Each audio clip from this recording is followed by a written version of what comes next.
the Treasury policy doesn't apply to the Treasury Secretary, or he blesses a loophole that lets Wall Street titans blow off their fair share of Medicare taxes. This is exactly the kind of abusive scheme that leaves Americans feeling disgusted with the tax code. They feel it every spring when they go to file their taxes through the big software companies as well. It's absurd that Americans get charged huge amounts of money to file their taxes every year. That's why a number of us in this room worked hard to create the new direct file program with resources from the Inflation Reduction Act and the Biden administration. It's a free option that allows taxpayers to file their returns directly to the IRS. No software middlemen picking their pockets or harvesting their data. It launched last year to rave reviews, and virtually nowhere in the Western industrialized world do we have the kind of bureaucratic, costly system we have today, and we're trying to change it. 35 million Americans across 25 states, 30 million Americans across 25 states are going to be eligible to use direct file this year. That's if it continues to survive. The software giants want direct file killed. Republicans are on their side, so maybe they're going to get their way. If they do, it'll cost American taxpayers hundreds of millions of dollars this year alone. Trump and Republicans aren't stopping there when it comes to siding with special interests over the typical consumer. The Inflation Reduction Act was the largest investment in clean energy in our history. It was largely developed in this room, and it took years to try to find the common ground around technological neutrality. And the more you reduce carbon, the bigger your tax savings. It's created hundreds of thousands of jobs. It's saving consumers money on their energy bills. And along with record fossil fuel production, it's brought energy security to a level not seen in generations. Our country is in a clean energy arms race with China and other powers. But unfortunately, these policies from Donald Trump and Republicans may prevent us from winning that arms race with China. That's because the Trump administration is talking about selling out the special interests and far-right ideologues that want to nuke the provisions of the IRA that help us promote clean energy. They want to keep in place the oil and gas subsidies that have been around for more than a generation, but eliminate the incentives that put us in the lead on clean energy. From what I've read, that's how the nominee sees it as well. That would be a recipe for higher energy costs, weaker energy security, and surrender to China when it comes to clean energy jobs and investment. In my view, that just defies common sense. I'll close with this. Many people, myself included, hoped that the president-elect would pick a steady hand for Treasury Secretary, someone who would be a moderating force, who'd work with all sides, and especially for the interests of all Americans, for a tax code that gives everybody in America the chance to get ahead, not just the people at the top. So this is an important discussion today, and I wish I had read something that would indicate that this nominee would be the kind of Treasury Secretary I described. That's why we have the hearing, to get his views. Thank you, Senator Crapo. Thank you very much, Senator Wyden. And today, we are honored to have our good friend and colleague, and now the new Budget Committee Chairman, Senator Lindsey Graham, to help introduce the nominee. Welcome, Senator Graham, from the great state of South Carolina. I want to thank you for joining us today, and I'll turn it over to you to introduce Mr. Bessent. Well, thank you, Mr. Chairman, and ranking member to all my colleagues, and there are only 100 of us. We know each other pretty well. This is my first appearance in the Finance Committee, probably last. Y'all work on complicated stuff, and I'm glad you like this stuff. It seems kind of boring to me, but it's important what you do, and I respect the intellect of the people on this committee because our economy needs the best minds that we can find on the Finance Committee. And we need a Secretary of Treasury that knows what he's doing, has the trust of the President, and loves his country. Your ship came in with this guy. So Scott Bessent's from South Carolina. He's academically gifted and real-world tested. He went to Yale, so nobody's perfect. When he told me that, I said, I don't know about that. But anyway, he's really, really smart, and this is a complicated area. Now, why am I here? Because Trump won. I wouldn't be here if Trump hadn't won. Trump won because more people voted for him. And he had to pick people to form his cabinet.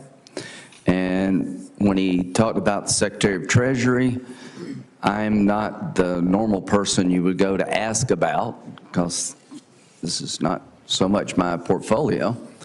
But when he mentioned Scott, I said, oh my God, home run, from my point of view. I mean, you talk about somebody who's academically gifted, understands the world. Scott, like any Republican president, would pick Scott. I mean, he's really understands the president and what the president wants to do. And the reason I vote for almost everybody, for every president, is I believe, colleagues, that every president deserves a cabinet that they know and trust and can rely upon. If I had to vote for people based on agreeing with them, I wouldn't vote for anybody y'all picked.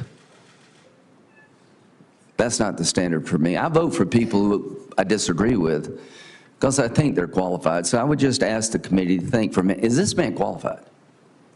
Does he have the background and the intelligence and the character to serve President Trump and our nation's Secretary of Treasury? I think by any reasonable test of qualifications, he excels beyond the bare minimum to the highest level of excellence. But that's just my opinion.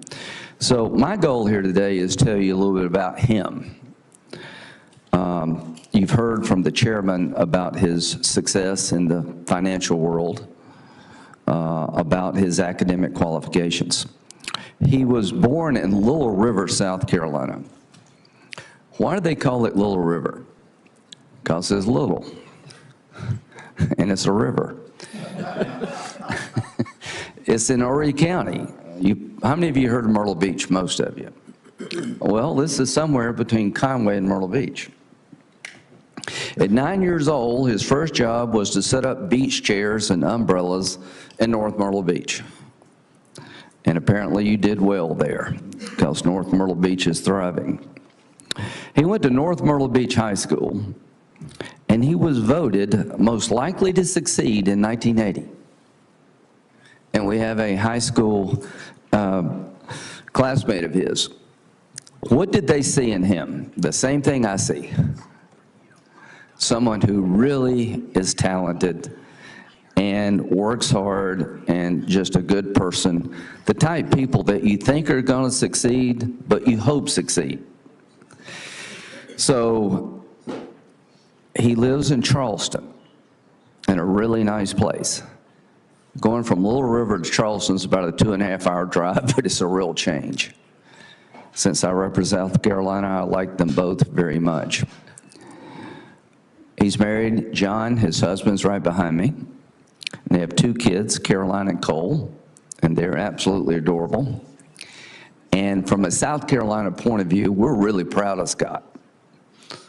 I was over the top happy when President Trump picked him, because I know him. I know where he came from. The rich and powerful don't live in Little River. This is truly the American dream. This man has been successful at everything he's ever tried to do. He's worked really hard. And why did President Trump pick him? Because he believes that President Trump's economic agenda is good for this country, and he wants to help President Trump be successful. And here's what Scott said. I think it's the melding of economic policy with national security. Economic policy and national security are now indispensable, and Donald Trump understands that. So I'm here to tell you, folks, I agree with that. If we don't have energy independence, we're less safe. If we don't get our debt in order, we're less safe. I am known around here as kind of a national security guy, but I do understand economic policy matters.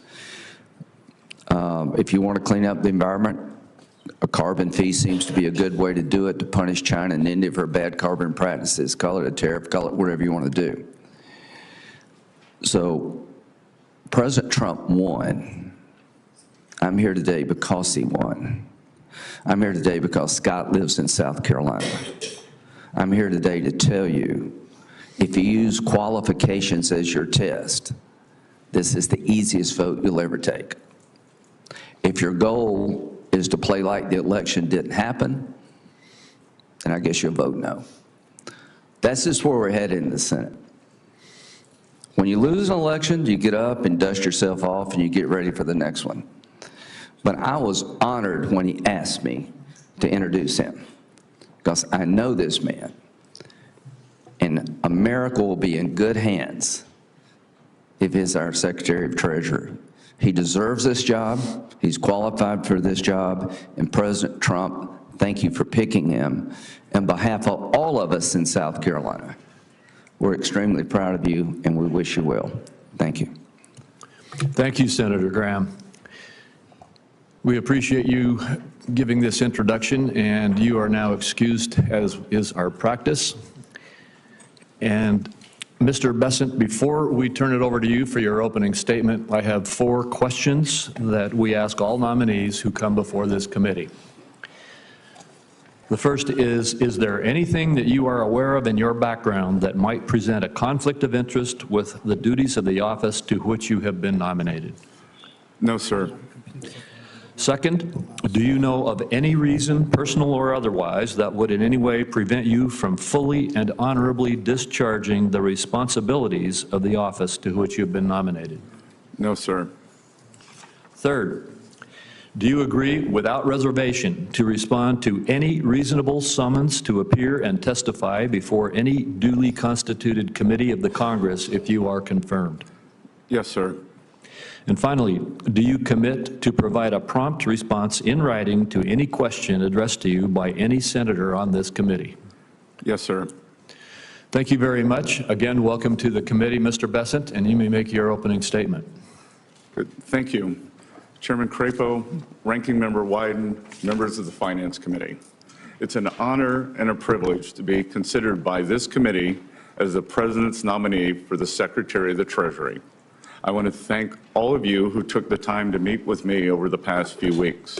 I want to thank my spouse, John Freeman, who is here today, and my wonderful children, Cole and Caroline, Mike, I'm not sure his mic's working. who are sitting behind me. Mr. Bessent, could you pull the microphone a little closer to you? Who are sitting behind me for the ultimate civics lesson.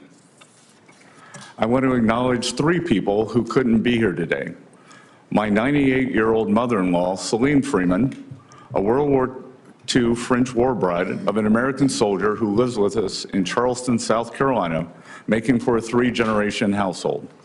My sister, Paige McLeod Bessent, who doesn't like crowds and prefers the mountains of South Carolina to large cities, and my recently deceased sister, Wynn Bessent, who worked tirelessly as a public defender in one of South Carolina's poorest counties.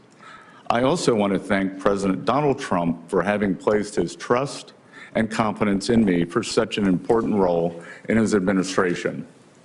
While I've met with many of you, most Americans watching at home will be unfamiliar with my background. I have been blessed with a fulfilling and successful career, but my presence here today was far from predetermined. I was born and raised in the South Carolina Lowcountry. My father fell into extreme financial difficulty when I was young. When I was 9 years old, I started working 2 summer jobs, and I haven't stopped working since. I eventually made my way to Yale. I accepted my first internship in finance because the job came with a pull-out sofa in the office to sleep on, which allowed me to live in New York City rent-free. I've been involved in the financial markets ever since. I've been fortunate enough to work with some of the world's greatest investors in a career that has taken me to almost 60 countries over 40 years. My life has been the only in America story that I am determined to preserve for future generations. Today, I believe that President Trump has a generational opportunity to unleash a new economic golden age that will create more jobs, wealth, and prosperity for all Americans. My life's work in the private sector has given me a deep understanding of the economy and markets. And while this experience will be invaluable in crafting economic policy, I have long adhered to the principle that you should know what you don't know and lean on those who do. Having never served in government, I intend, if confirmed, to be in close contact with each of you in your offices and seek your counsel. The Treasury Department plays a critical role in protecting American national security. We must secure supply chains that are vulnerable to strategic competitors, and we must carefully deploy sanctions as part of a whole-of-government approach to address our national security requirements. And critically, we must ensure that the U.S. dollar remains the world's reserve currency. Today, Americans face significant challenges in an economy that has not created enough opportunities for working men and women. We have an affordability crisis, a housing shortage, and for the first time in my lifetime, parents feel as though the American dream is slipping away from their children. The federal government has a significant spending problem, driving deficits that have averaged an historically high 7% of GDP during the past 4 years. We must work to get our fiscal house in order and adjust federal domestic discretionary spending that has grown by an astonishing 40% over the past 4 years. Productive investment that grows the economy must be prioritized over wasteful spending that drives inflation. As we begin 2025, Americans are barreling towards an economic crisis at year-end. If Congress fails to act, Americans will face the largest tax increase in history, a crushing $4 trillion tax hike. We must make permanent the 2017 Tax Cuts and Jobs Act and implement new pro-growth policies to reduce the tax burden on American manufacturers, service workers, and seniors. I've already spoken with several members of the committee, as well as leaders of the House, about the best approach to achieving these important goals together.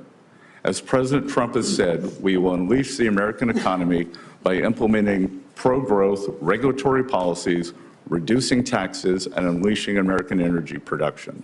The breadth and depth of our capital markets, along with predictable pro-growth tax policy and smart updated regulation, will continue to make America the most popular destination in the world for starting, growing, and taking public a business. And as we rebuild our economy and lay the foundation for the next generation of American competitiveness, we must use all the tools available to realign the economic system to better serve the interest of working Americans. For too long, our nation has allowed unfair distortions in the international trading system. President Trump was the first president in modern times to recognize the need to change our trade policy and stand up for American workers. If confirmed, I look forward to working with President Trump and members of this committee to do just that. Members of the committee, these are just some of many important goals that President Trump has laid out for me and others on his economic team. I firmly believe that if confirmed, and with your counsel and support, we can usher in a new, more balanced era of prosperity that will lift up all Americans and rebuild communities and families across the country. I humbly thank you for your consideration and am eager to take your questions. Thank you, Mr. Bessent. Before I begin my questions, I want to reemphasize how appreciative I am of your diligence in the process that we've gone through vetting here in this Senate. I appreciate the more than 3,000 pages of supporting material you've provided, as well as the countless hours you and your staff have offered to respond to questions from members of this committee. Let me be clear. You followed all of the applicable law and met the committee's long-standing diligence standard. Your process matched that which has applied to nominees in every previous administration. And I want to go in my first question to you to the Tax Cuts and Jobs Act, which Senator Wyden and I have both mentioned already, and you've mentioned in your remarks. The attack on this statute, this law, which is law, I remind everybody it is the law now, it was passed in 2017, is that it was a tax cut for the wealthy. I appreciate you, Mr. Bessent, noting that it will be a $4+ trillion tax increase if we do not extend this law. And a point that I would remind all of my colleagues is that if that $4+ trillion tax increase happens, it's not just going to be something that impacts the wealthy. It is 2.6 trillion of it. The majority of it falls on people who make less $400,000 for a family with 2 taxpayers, under $400,000 per year. That's the number that President Biden chose to say he wanted to protect it. 2.6 trillion of this tax cut hits those making less than $400,000. Moreover, massive amounts of it hit pass-through entities, small businesses across this country. This is not a tax cut for the wealthy that we're talking about. It is a tax increase on all Americans, the majority of whom are in the lower and middle income categories. My question to you is, one of our pivotal tasks is to make sure that this tax increase does not happen. Can you give us your perspective on the impact that would occur in this country if we allowed this $4 trillion tax increase to happen? Senator Crapo, thank you for this, and thank you for the meetings over the past few weeks. I've enjoyed working with your staff, and this is the single most important economic issue of the day.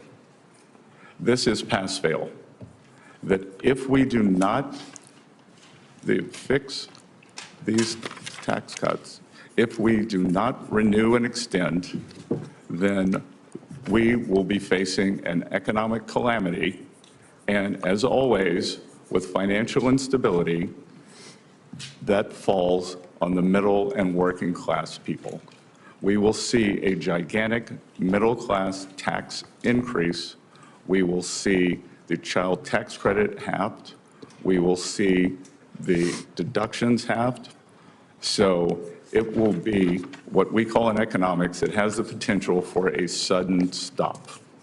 And as I said, traditionally with these sudden stops, it falls on working Americans. Thank you. And I would just say to you, you may be aware of this, but the Tax Foundation has indicated that if we do sustain these tax cuts and protect them from expiring and stop this tax increase, that the extension of this policy would increase the growth of the GDP in the United States by 1.1% over time. Similarly, and I don't know how they came up with the same number, but the National Association of Manufacturers indicates that if we don't extend this tax relief, that there will be a 1.1% reduction in growth of jobs and development in our economy. It seems to me that as we are talking about what to do for America, that protecting America from a 1% reduction versus a 1% growth in GDP is a critical objective. Could you just give a little bit of perspective? I know you've just answered this question in another context, but could you just give a little bit more perspective on those kinds of dynamics? And I'm sorry, I'm going to try to keep to 5 minutes, and we've only got about 15 seconds left of mine, and I want to be sure everybody else stays on time, so I will too. Could you quickly respond? Well, Senator, I would just say that we saw the power of these tax cuts in 18, 19, and going into January of 20 before they were interrupted by COVID, and the great success that we had. Thank you. Senator Wyden. Thank you very much, Mr. Chairman. Let me say to the nominee, I've got 4 questions that I'm going to ask, and if we both can keep it brief, I think we can get to all of them, because I think it really frames for us what the debate is all about. I'm going to start by talking about the future of direct file. This is the program that helps our people who choose it to save hundreds of dollars when they file their tax return. Last year, the IRS launched it. It was enormously popular among taxpayers, but of course, the tax software giants and their big lobby just hate it. They want to shut it down. Now, the filing season starts January 27th, so it opens in 10 days, and millions of taxpayers around the country have already been notified that they are going to be eligible to use direct file this year. So I won't do this for every question, but I'd really like a yes or no on this one. Will you commit to keeping direct file up and running if you're confirmed? I will commit that for this tax season, that direct file will be operative, and the American taxpayers who choose to use it will. And if confirmed, I will consult and study the program and understand it better and make sure that it works to serve the IRS's three goals of collections, customer service, and privacy. I appreciate the answer. It means that taxpayers are going to save, who choose to use it because it's voluntary, hundreds of dollars, and we'll have a chance to see once again how popular it is with practically everybody except the tax prep software crowd. On to tariffs. Donald Trump, with no plan and no strategy, says he's going to put across-the-board tariffs, blanket tariffs on all imported goods, which means that our workers and our small businesses are going to get clobbered with additional taxes on practically everything they buy from other countries. My question here is, who would pay these tariffs? Americans or foreign countries? So this, Senator Wyden, just to understand, so I can frame the answer correctly, do you believe that these tariffs are a consumption tax increase? I believe these tariffs, you can call it whatever you want in terms of trying to gussy it up. They're going to be paid for by our workers and small businesses. And all through the campaign, we heard they weren't, that foreign countries were going to pay it. I think that's baloney. It's going to be paid for by workers and small businesses. So, your response? Yes, Senator, I would respectfully disagree. And the history of tariffs and tariff theory, optimal tariff theory, does not support what you're saying. Traditionally, we see that the current, if we were to say use a number that has been thrown around in the press of 10%, then traditionally the currency appreciates by 4%. So the 10% is not passed through. Then we have various elasticities, consumer preferences may change. And finally, foreign manufacturers, especially China, which is trying to export their way out of their current economic malaise, they will continue cutting prices to maintain market share. Okay. That's an academic view of it.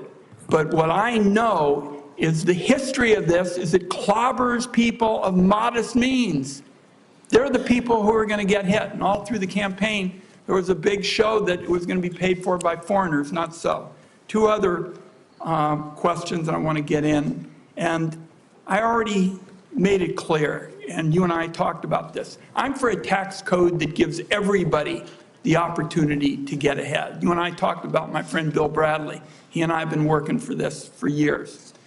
Do you believe the tax code should treat wages differently than it treats wealth? Look, in any tax system that advantages and creates distortions, it is a change that, Senator, it is a decision that was made when the tax codes were written. And so every tax code involves the trade-offs and distortions in favor of other the gains. It sounds to me like you do believe that it's fine to treat wealth more favorably. I couldn't disagree more. The idea that a dollar earned by a hedge fund manager has more value than a dollar earned by a teacher or a factory worker, I just think it's a disconnect with the American people. One last question, and that is about the legislation that was written in this room that was the biggest transformation on clean energy in American history. That is our package that basically said the tax code as it relates to energy is a broken down mess. And we basically said we're going to have a technology neutral system. The more you reduce carbon, the bigger your tax savings. Now there is a big effort in the Trump administration to reverse it. I think that's going to be bad for the economy, but it is going to be damn good for China because we are in an arms race on clean energy with them. Are you going to be on the side of people who want to unravel this? Senator Wyden, just so we can frame this for everyone in the room, China will build 100 new coal plants this year. There is not a clean energy race. There is an energy race. China will build 10 nuclear plants this year. That is not solar. I am in favor of more nuclear plants. And I would note that the IRA, as scored by the CBO, is wildly out of control in terms of spending on the upside. Well, first of all, the clean energy package does protect nuclear because members on both sides of the aisle in this room wanted it to be that way. But if you're going to talk about fossils, the United States has achieved a greater level of energy security than we've had in generations. Oil and gas production is at record highs. And it's not just that, but it's about clean energy. And I'm very troubled by your position denying that we're in an arms race with China on clean energy, because we definitely are. Thank you, Mr. Chairman. We do need to move on. And I told Senator Wyden he could have those 4 questions, but I want to remind everybody else we've got a 5-minute time limit. He deserved those extra questions. Senator Grassley. Mr. Bessent, congratulations. I want to start out with where you and I talked about something in my office, and you remember that tongue-in-cheek comment I made to you that you're going to be asked by the chairman, will you answer all of our letters? And everybody that comes to the Hill says, yes, they're going to. And I said, maybe you better say maybe, because most people don't keep that promise. So I just wanted to remind you, if I write you a letter on my oversight responsibilities, I'd appreciate it if you'd answer it. Now to my first question.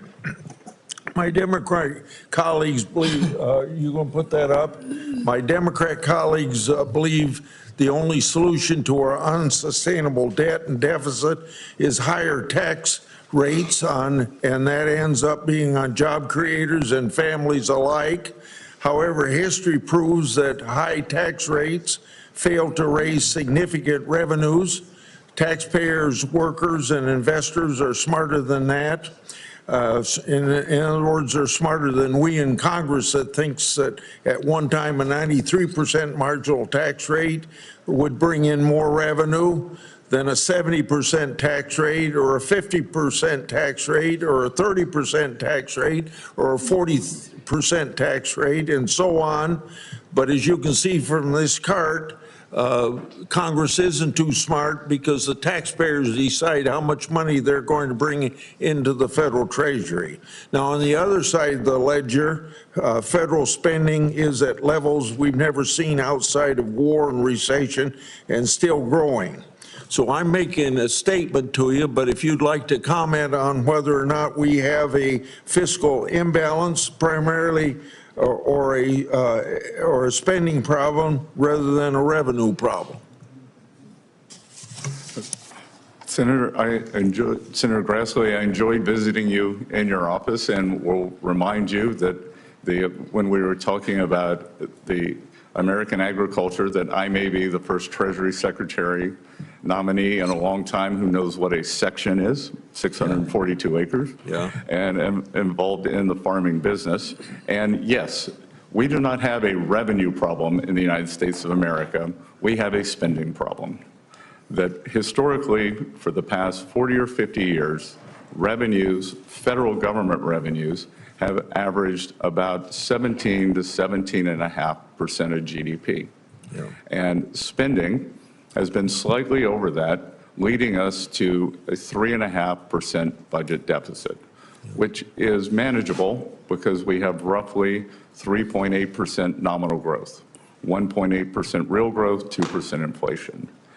Today, as you stated, and to be clear, this is one of the things that got me out from behind my desk and my quiet life in this campaign, was the thought that this spending is out of control. We are spending about 24, 25% of GDP. So as you said, 6.8 to 7% deficit. We have never seen this before when it is not a recession or not a war. And I am concerned because several times the Treasury of the United States has been called upon to save the nation, whether it was the Civil War, the Great Depression, World War II, or the recent COVID epidemic. Treasury, along with full government and Congress, has used its borrowing capacity to save the Union, to save the world, and to save the American people. And what we currently have now, we would be hard-pressed to do same. My last question is one I ask a lot of people that come from Treasury. While I oppose tax hikes on individuals, families, and small businesses, I've long championed sensible policies geared towards shutting down tax loopholes and providing tools to IRS to detect tax cheats. A primary example is my legislation that I authored in 2006, the IRS whistleblower law. It's brought $6 billion back into the federal treasury. This program could raise billions more if IRS would use it to its full potential. So I hope I can count on you if you're confirmed, and I think you'll be confirmed, to be supportive of this whistleblower program and work to ensure its full use to its full potential. Senator Grassley, we are in complete alignment on this program. Thank you. Next would be Senator Cornyn. Well, thank you, Mr. Chairman. Mr. Bessent, welcome to Washington, D.C. You're getting a taste of what it's like here, which is an out-of-body experience for most people who are not acquainted with it. I happen to represent a state that has the 8th largest economy in the world. We think we understand the formula for economic growth and prosperity and opportunity, which are low taxes, a reasonable and modest regulatory footprint, and opportunities for people to prosper, and by prospering, invest and create opportunities for other people to pursue their dreams. We think there's a lot Washington can learn from that formula, and it sounds to me like you agree. One of the strange experiences I've had here is that so many of our colleagues, principally on the other side, think that the money that you earn is not actually yours. It's the federal government's, and you just get to keep a little bit of it. Conversely, I believe that the money that people earn is theirs, and they have a responsibility to pay taxes, but as you point out, an over-tax burden or large tax burden has a way of depressing the economy and reducing standard of living. So I'm grateful for your nomination, and I think you are exactly the type of individual that needs to serve in this important position, and I support your nomination wholeheartedly. Let me ask you, in the short time I have, one sort of obscure question and another one that we discussed in our office. As you know, the market for U.S. Treasuries is the largest market in the world at $28 trillion, and it's critical to the financial stability of the United States. There is actually a proposal for an entity to clear U.S. Treasury futures at the London Clearing House, which is overseen by the Bank of England. Some argue that the Bank of England would have control over heaven forbid, a default scenario in this critical market instead of the U.S. Is this a concern to you? Senator Cornyn, I enjoyed visiting in your office, and I would note that while Texas has more arrivals due to good economic policies, South Carolina has more arrivals as a percent of the population, also driven by our wonderful governor, Henry McMaster. I'm still going to vote for your nomination. I think it's 1,600 people a day in Texas, but go ahead. Yeah, everything's bigger in Texas, sir. You raised a very important question, and one that I will investigate further.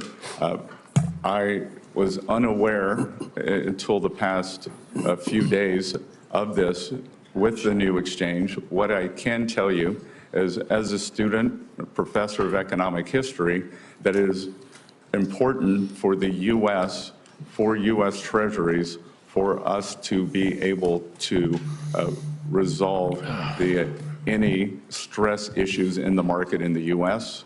We saw during the Lehman Brothers bankruptcy that many of the problems emanated from the UK subsidiary. So this is something that, thank you for bringing this to my attention. And my inclination is that the resolution authority must lie here in the U.S., but I will get back to you in writing with an answer on this if confirmed. Thank you. You appropriately mentioned China as one of our biggest challenges. While I believe in free and fair trade, we know that some countries, principally the PRC and the Chinese Communist Party, don't play by the rules. Over the years, by some estimates, U.S. investments in Chinese companies have totaled $2.3 trillion in market value. That was at the end of 2020. That included $21 billion. These are American companies investing in China. $21 billion in semiconductors, $54 billion in military companies, and $221 billion in artificial intelligence. So it's pretty clear to me that U.S. investments have fueled China's economic growth, which has allowed them not only an increased standard of living, which is great for the Chinese people, but problematically, it's also allowed them to modernize their military and now threaten the peace in the Indo-Pacific and beyond. As we discussed, I've introduced a bill that would require transparency of American companies investing in China. And of course, the entity that would receive the reports from American companies that do that, and since it's strictly a reporting requirement, would be Treasury. What's your view of an outbound investment transparency requirement? Senator Cornyn, I believe that, as we discussed in your office, this is a very important issue. That the Chinese economy is the most unbalanced economy in the history of the world.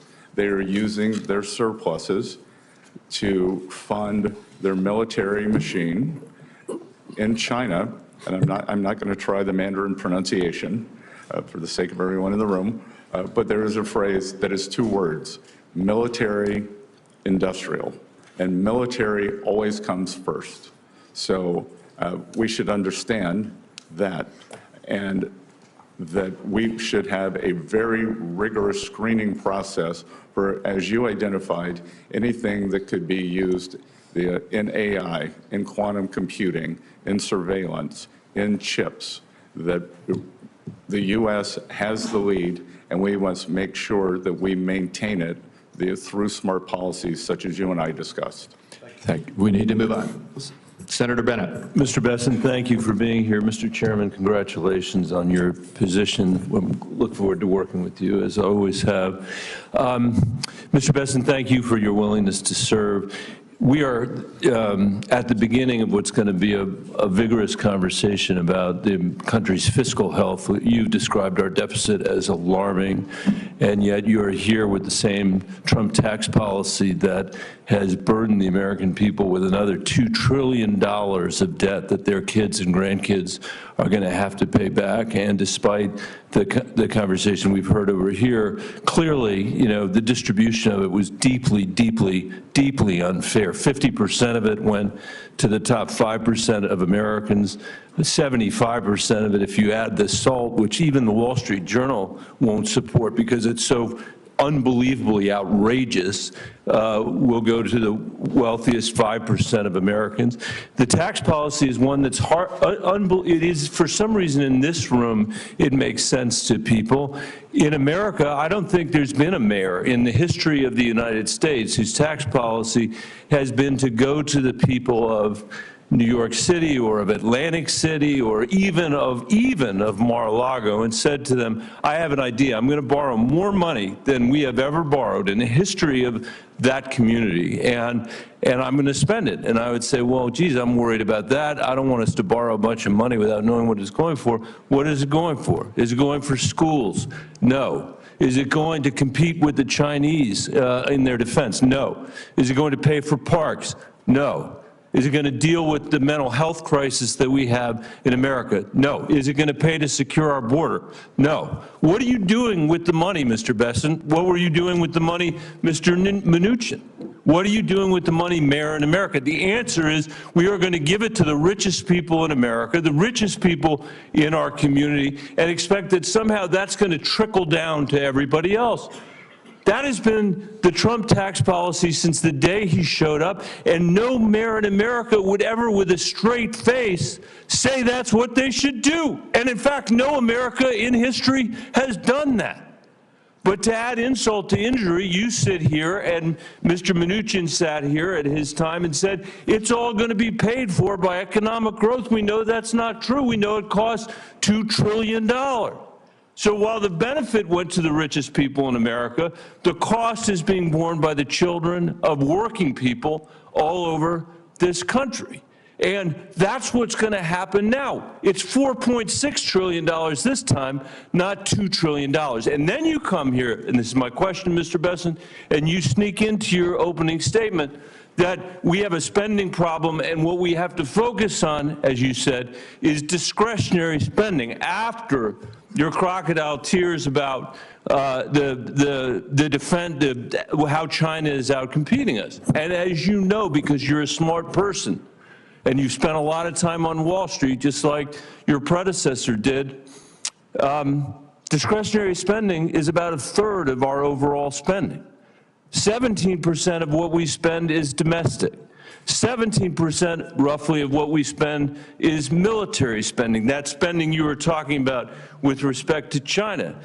There are so many things I think you owe the American people after we have seen the catastrophe of the result from the tax cuts the last time and the fact that the benefits went to the wealthiest people. But don't you at least owe the American people a refund for the $2 trillion that they've already incurred because of the last round? Before you get to the $4.6 trillion, can't we think of a better idea in the halls here than cutting taxes for the wealthiest people and expecting that it will trickle down to everybody else when we have the profound needs that you have talked about? When we're living in an economy, you had the American dream. We heard you say that, where fewer and fewer people can get ahead, where this generation of Americans is going to be the first generation to leave less opportunity, not more, to our kids and our grandkids, where we see massive income inequality and wealth inequality when Trump was president, when Biden was president. Can't we think of a better idea than that? And at a bare minimum, and this is tiny,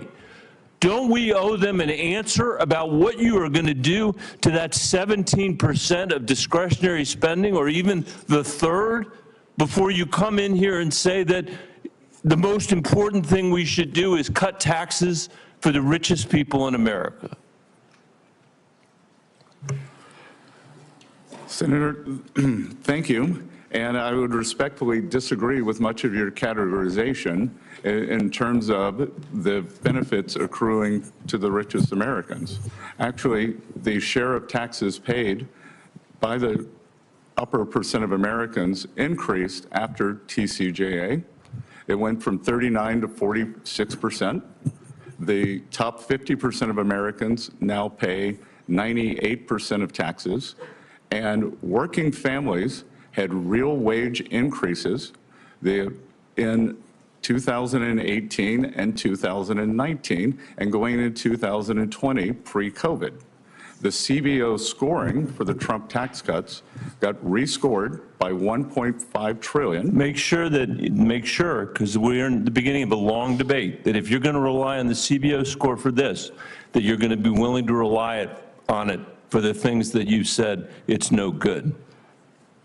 Look, I'm not in love with CBO scoring. I know that. That's why now you're relying on it. So I'm just saying, it's not funny money. This is the American people's money. We can do math. Every mayor in America has to do math, and we're going to insist that you do the math too, because we know George Soros understands the math when you work there, and you understand full well what's going on here, just like Steve Mnuchin did. Just like Donald Trump does, and we're not going to let it happen against the American people. Thank you, Mr. Chairman. Thank you. And I again remind my colleagues, we need to hold our time to 5 minutes. Senator Cassidy. Mr.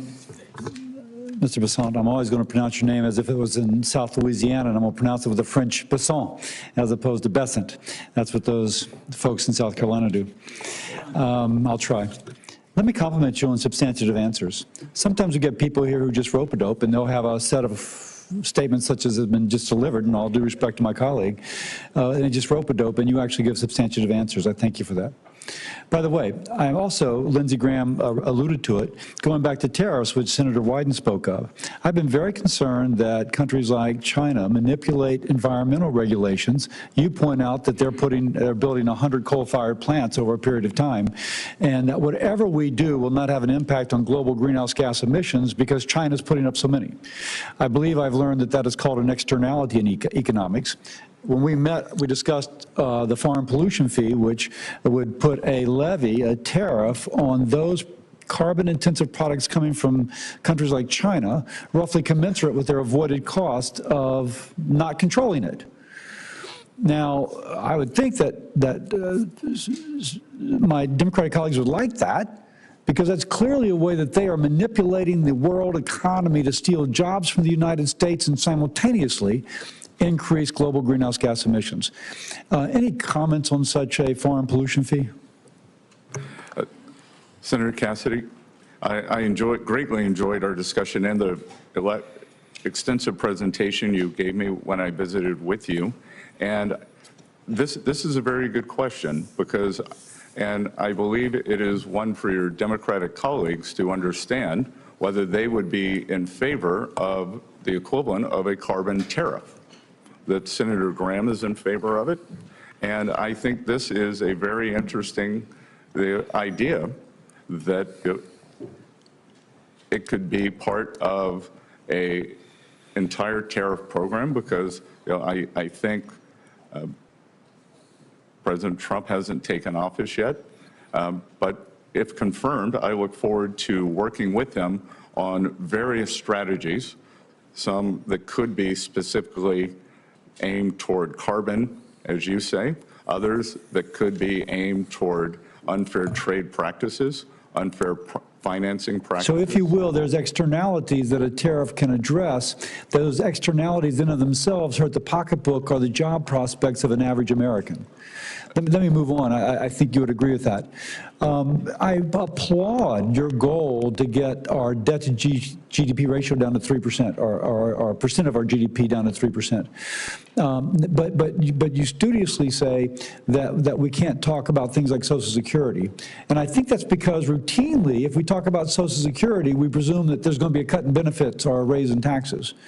I think we spoke when we met. I and others have a bipartisan plan that would create a pension investment fund separate from the Social Security Trust Fund, and that, just like we do with our 401ks, invested in the broader economy and use the proceeds from that to offset the upcoming 25% cut in Social Security benefits that will occur if we don't address this problem. And just so folks get that, under current law, when the Social Security program goes insolvent in 8 years, per CBO, there'll be a 25% cut in benefits. under the plan I and others have endorsed, it's a pension investment fund in which we, again, would invest in the broader economy with all the safeguards to keep the government from interfering. I mention that because it seems that other advisors to the president, incoming president, have spoken of creating an investment fund to benefit. Mr. Lutnick, I think, has. Mr. Paulson did on the campaign trail. What are your thoughts about that concept? I think they spoke about it as sovereign wealth. I'm speaking about it as a fund to bail out social. Not, by the way, all risk borne by the fund, none of the risk borne by the beneficiary. She would get her scheduled benefits. What are your thoughts on that? So, Senator Cassidy, first of all, I want to emphasize that President Trump has said that Social Security and Medicare, they will not be touched. And I believe... Yeah, but I'm saying touch in a positive way, not cut benefits, not raise taxes, indeed increase benefits, and take that 25% cut off the table, just to make that clear. No, I understand. And so those would not be touched. One of the tragedies of this blowout in the budget deficit is that we have to get our short-term house in order to start, before we can start implementing the smart plans such as yours. I do believe that there is discussion to leverage the asset side of the U.S. balance sheet, as we discussed in your office, in favor of a fund, whether it's a sovereign wealth fund, something, as you discussed, a supplemental fund. So that is very much in the mix. I look forward to getting back to you on it. President Trump hasn't taken office yet. If confirmed, this is something that I think could be very exciting, because we always look at the debt of the United States, and we have fantastic assets that could be earning, leveraged, or used for multiple revenue-generating opportunities. Thank you. Thank you. Senator Warner. Thank you, Mr. Chairman. Congratulations. Mr. Bessent, it's good to see you and enjoyed our meeting. I've got some specific questions I want to ask, but I don't want to litigate this now, but I do feel, as someone working with Senator Crapo and others, when we took on, I still think, the most comprehensive Post-Simpson-Bowles, and we took arrows from each side. And I'm looking at any kind of pro-growth policies possible, but I just respectfully want to say there is not an industrial nation, first world industrial nation in the world, that gets anywhere close to meeting their revenue needs, and I'm not proposing that America spend anywhere like the Europeans at 17 to 18% of GDP. It's never happened historically. It's not going to happen in a Trump administration or future Democratic administrations. So I just, we'll have a time to talk back and forth on this, but I can't let some of this go without at least offering something that there's not an economist around that wouldn't concur. We got to bring down spend, but the revenue side alone is not, excluding that, we're never going to get to a balance.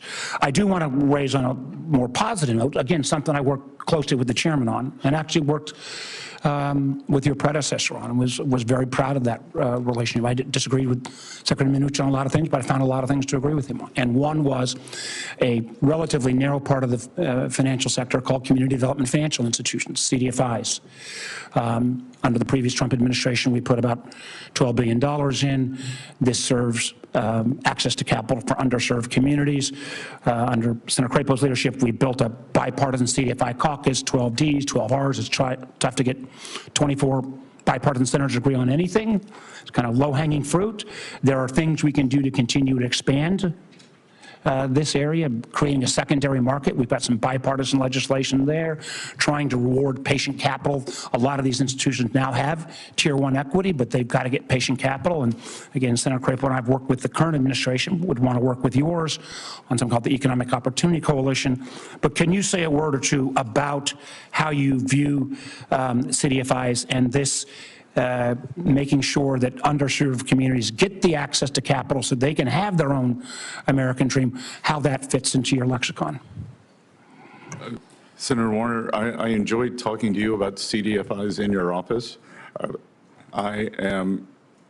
The early part of my career was as a financial services analyst, so I have a depth and breadth, and I believe that the breadth of the U.S. financial services industry is what makes the U.S. economy, differentiates the U.S. economy from the rest of the world. And I think the addition of these CDFIs into underserved communities are very important. Well, I appreciate that. And again, it's bipartisan. And there are, again, you understand markets well. If we could spark a secondary market in this debt, we could leverage, and I'm talking about private capital, and I know that's what my colleagues like a lot, private capital, but we can leverage it exponentially. One of the things we discussed, and again, we talked about this in my office, and I don't want to, one of the things I was happy to hear, I feel very strongly that we cannot reward Vladimir Putin's aggressive, outrageous behavior in Ukraine. And I think the Ukrainians have performed remarkably. Obviously, they have manpower issues. I see this from the intel side on a daily basis. One of the areas that I think we have not done as well, and candidly, the sanctions regime, I don't think was as effective as it should have been. And I frankly think the Biden administration waited too late to put some of these additional sanctions on oil and tankers. The ability for Russia to retool. Listen, I hope if President Trump can settle this, hallelujah, the world would be better off. But one of the things we discussed in my office was the potential to actually increase the sanctions regime as a way to help further leverage that. Would you care to talk for a moment about that again? Yes, so Senator Warner, I believe that the sanctions regime, especially, well, first of all, I would say in my adult life that the tragedy going on in Ukraine is one of the greatest tragedies of my adult life, and ending that as soon as possible, and any role that Treasury can play in that, if confirmed, I would like to do. As we discussed, I believe that the sanctions were not fulsome enough. I believe that I believe that the previous administration was worried about raising U.S. energy prices during an election season, and I am perplexed to see that National Security Advisor Sullivan, on his way out the door, is raising the sanctions level on Russian oil companies. And indeed, the oil prices in the U.S. are up about 9% this month. So what was good for that administration is being foisted on us. But having gone from, I think, low-level sanctions to mid-level, that if any officials in the Russian Federation are watching this confirmation hearing, they should know that if I'm confirmed and if President Trump requests, and as part of his strategy to end the Ukraine war, that I will be 100% on board for taking sanctions up, especially on the Russian oil majors, to levels that would bring the Russian Federation to the table. And I will only take 30 seconds. Let me just get 30 seconds. Thank you for that, because I think it's important that we don't take these tools out of the toolkit. We can litigate what the past administration did and when they did it, but increasing pressure on Putin to bring about a resolution, I very much appreciate your willingness, and I hope you will be an advocate for keeping those sanctions on and actually advancing them even further. Thank you, Mr. Chair. Thank you, Senator Warner. Senator Langford. Thank you, Mr. Chairman. Mr. Bessent, good to see you again. Thanks for the time in the office to be able to talk through a lot of these details as well. I was interested to be able to hear your statistic you shared earlier that after the Tax Cuts and Jobs Act of 2017, now we've had several years to be able to see what happens. And now I believe the statistic you gave is the top 50% of earners in America now pay 98% of the taxes. Did I hear that correctly? Because I've heard over and over again that it is only the wealthy, only the big companies that get it. I would encourage, quite frankly, every Oklahoma company that's a small business to ask their CPA this year when they're filing their taxes, what if the Tax Cuts and Jobs Act expires next year? What would my taxes be next year? And have small business owners ask that question of their CPA, and I think they will be quite surprised, based on all the rhetoric, to say this is only about big companies and wealthy people, that every small business will quickly find out, oh, it's them as well. It'd be the same thing on the child tax credit. If Tax Cuts and Jobs Act goes away, it gets cut in half in the child tax credit, and all the inversions that were happening under the Obama administration, where American companies were being bought up by foreign entities, now that's actually switched. Now American companies are buying foreign companies, and those jobs are coming here. So there's been a tremendous amount of benefit in that. The one challenge that we've had on this committee has been a conversation with Janet Yellen about Pillar 2. And it started really 4 years ago now, 3 years ago, where the conversation was about, well, we really don't need Congress to act on this. We feel like we can do unilaterally. We can change America's tax policy for all businesses in America. And now in the last year, they've shifted to say, well, we're going to have to come back to you at some point to be able to get this.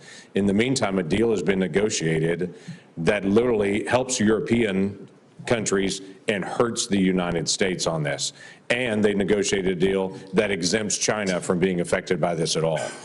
My question to you is, are you going to engage on this issue of Pillar 2? Number one, have this committee involved in writing taxes, which seems to be consistent with the Constitution. And then what is your message to other countries if they try to implement Pillar 2 on American businesses? Thank you, Senator. As we discussed in your office, Senator Langford, that I believe that any, especially European country, but any country that in the next few days before President Trump takes office is intent on implementing Pillar 2 will find it a grave mistake. That the taxation of U.S. companies is a sovereign issue, and that authority lies with this Congress, and I will respect that. I will work with you to undo what I think has been a terrible policy. Yeah, which I would agree, and many members in this committee would agree, that not only they went around Congress violating the Constitution, but it deliberately hurt American companies. And I just think that's really terrible policy on it. It truly was America Last policy. On the energy side, you've talked a lot about energy production.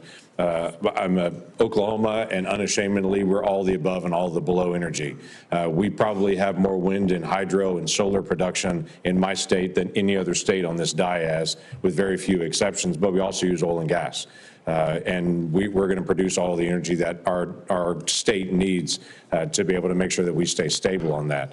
One of the issues that is a business issue for small or large businesses that I've been fighting for is a stable bonus depreciation amount. This is not about the type of energy or the type of business even. It's if you're actually investing in your company and trying to grow your company, that you would know what that bonus depreciation. Now, this will help with pipeline productions, but it will also help a pet shop and a hair salon and a restaurant just as much as well. And so thoughts on bonus depreciation and just a stable rate for that? So, Senator Langford, you're referring to the 100% immediate? Yes, what has been in the past, but for, quite frankly, a stable rate, period. Right now, we have a diminishing rate that's unpredictable. Yes, so I think that increasing the after-tax return on capital for U.S. companies, especially small business, is one of the greatest forms of job creation that we could see. Yeah. And to go back to your point on energy production, we've heard much here today saying that we are at a record amount of energy production, and we know that's a canard. We are barely above where we were in 2020, and if we were to look at the Department of Energy projections for 2024 and 2025, we are well below those. The past 4 years, we have seen U.S. production constrained, and part of a fulsome sanctions program would mean that we need more energy production in the U.S. to make up for the loss of sanctioned Russian oil to protect the U.S. consumer. Right, which is American jobs, which is American income, which one of the things we're going to have to deal with is the intangible drilling cost punishment that was actually put on all the independent oil and gas companies in my state and everywhere else that drives up the cost for consumers as well. That's another issue that this committee needs to take on. Mr. Chairman, thank you. Thank you. Senator Hassan. Well, thank you, Mr. Chairman, and again, congratulations on your position. I look forward to working with you and all of our colleagues on the committee. And thank you, Mr. Bessent, for being here. Congratulations on your nomination and for your willingness to serve, and welcome to your husband and children as well. We are grateful for their willingness to share you with the country. I appreciate you meeting with me in this process and sharing your priorities at Treasury if you are confirmed. And I want to follow up on some of those topics today. I also just want to associate myself with the comments of my colleagues, Senator Bennett and Senator Warner. I certainly believe we need to cut taxes for working people, and we need to make sure the wealthiest pay their fair share. And with regard to Senator Warner's comments on sanctions, you mentioned if Vladimir Putin is watching this hearing. He's not the only one watching this hearing. China is watching this hearing, and we have talked about the importance of making sure that we are not only competitive but outperforming China for economic purposes as well as for national security reasons. And as important as a resolution in Ukraine is, history tells us that appeasing tyrants at the expense of freedom fighters never works.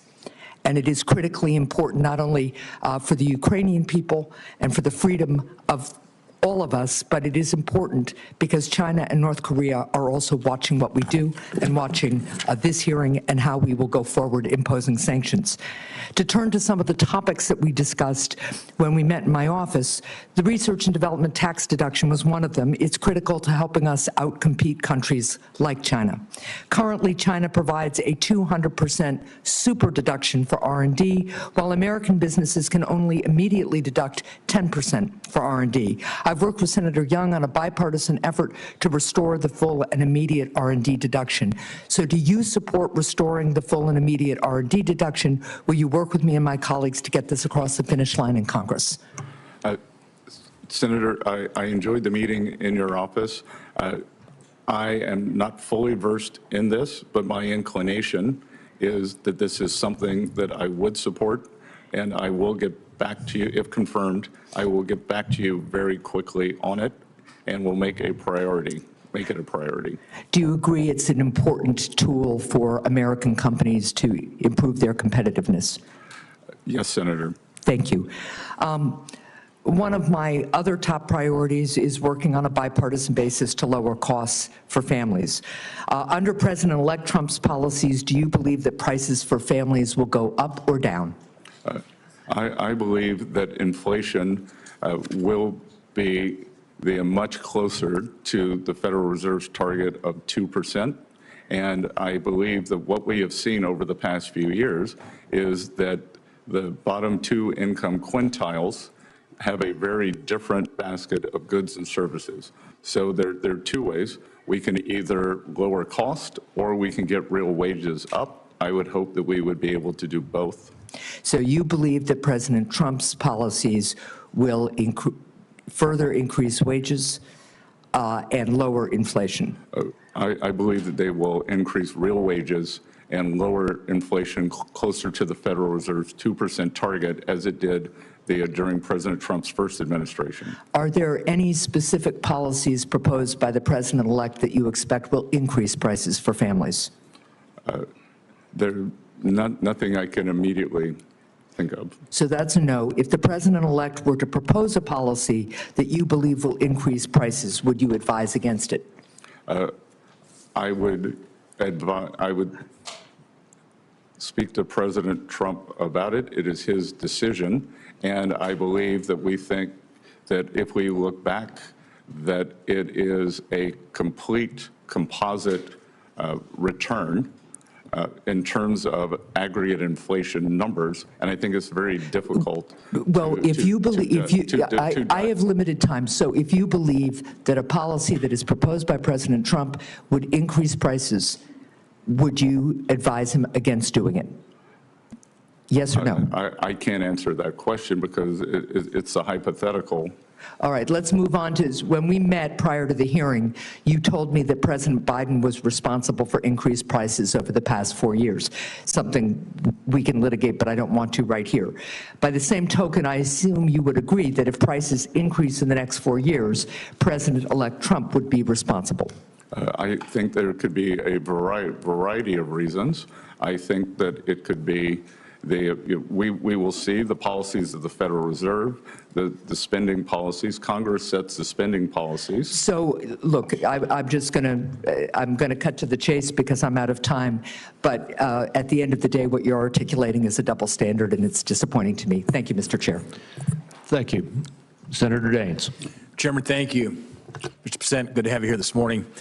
I think we're seeing here in this committee is we really do have a divide between two very different philosophies about how to go forward and what's best for the American people in this economy and what's best for global competitiveness.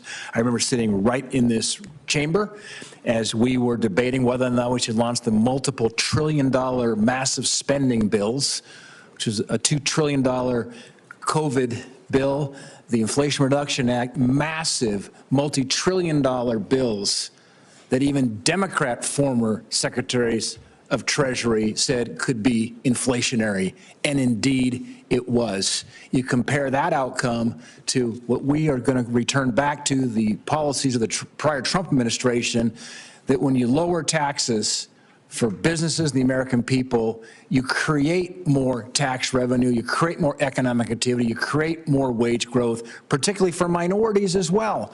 And you start to get back into winning in terms of global competitiveness.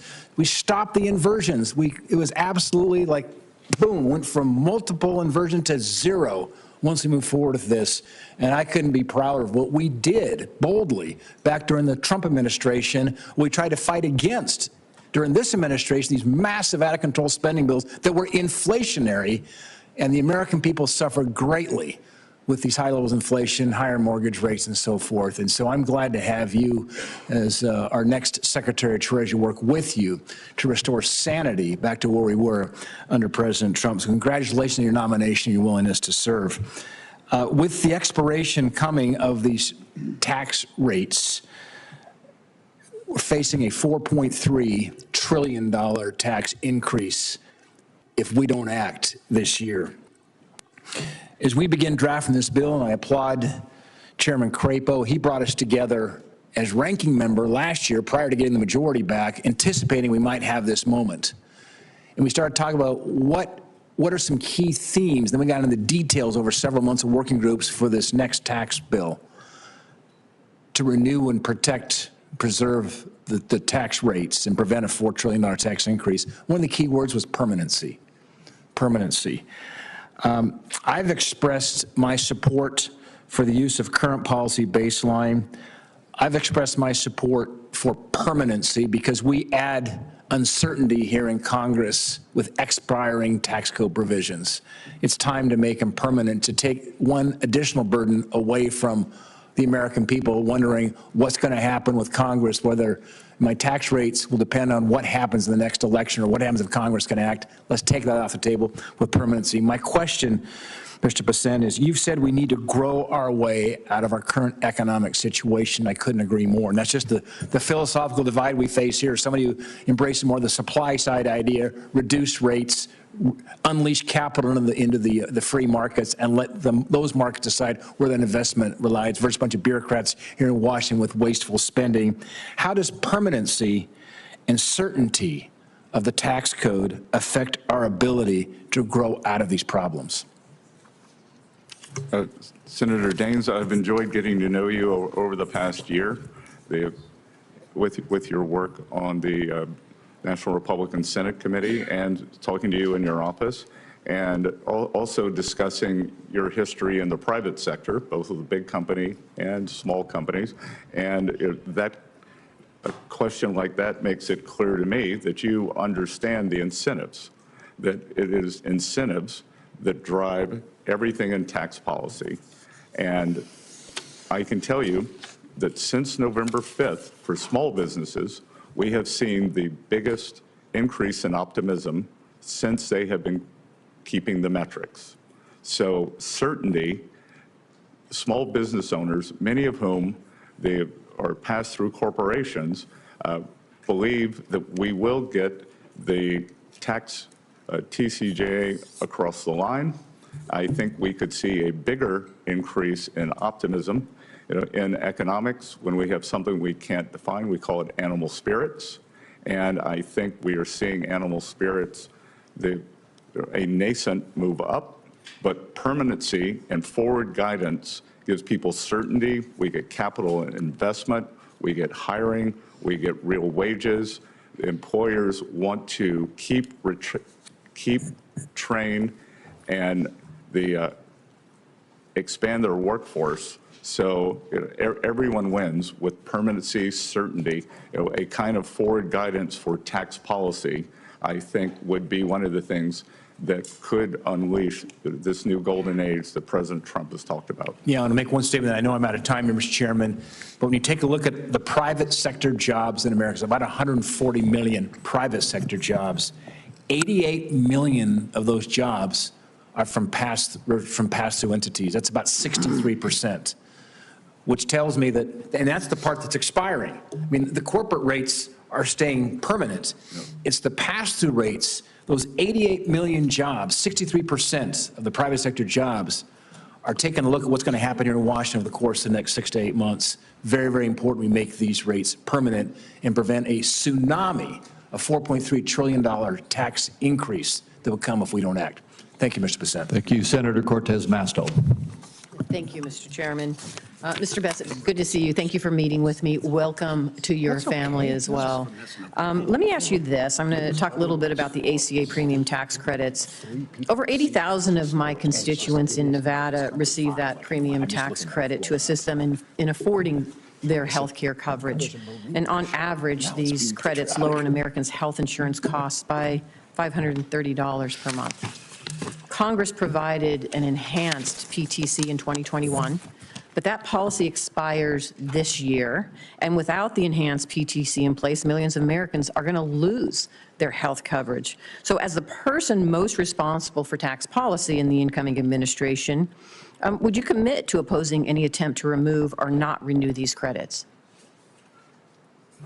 Senator, as we discussed it in your office, and as has just been a brief time since we met, I committed to you that I would research this. I have not had time to do it before this hearing, but if confirmed, I would get back to you with all deliberate speed in investigating this. Thank you. I appreciate that. And let me just say you would agree that these tax credits, because they're current policy, they actually extend current tax policy costs. Excuse me, that you agree that extending current tax policy actually costs money. Again, I think I don't understand the nuance of that question, but I will get back to you on it. Okay, I appreciate that. You have been supportive of many of President Trump's tariff plans, and I have heard the conversation there.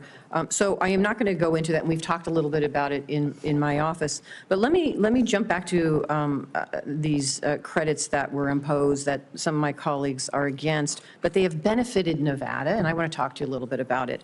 The 45X manufacturing tax credit supports thousands of jobs in the Reno area and billions in investment across my state. It also is key to reducing dependence on China for the critical minerals we need for our military and supports mining jobs in Nevada. We are a mining state. We are mining critical minerals. And so will you commit to opposing any effort to repeal or reduce the 45X tax credit, which is not just a benefit in Nevada, it's a benefit in other states as well, including Alaska?